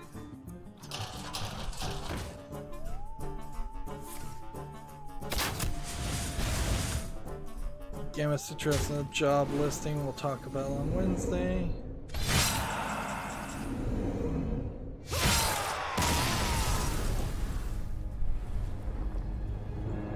And I believe I've hit the point on my Twitter feed where there's no new news, because now everything looks the same. The 7th Guest episode 11 aired 5 hours ago on my channel.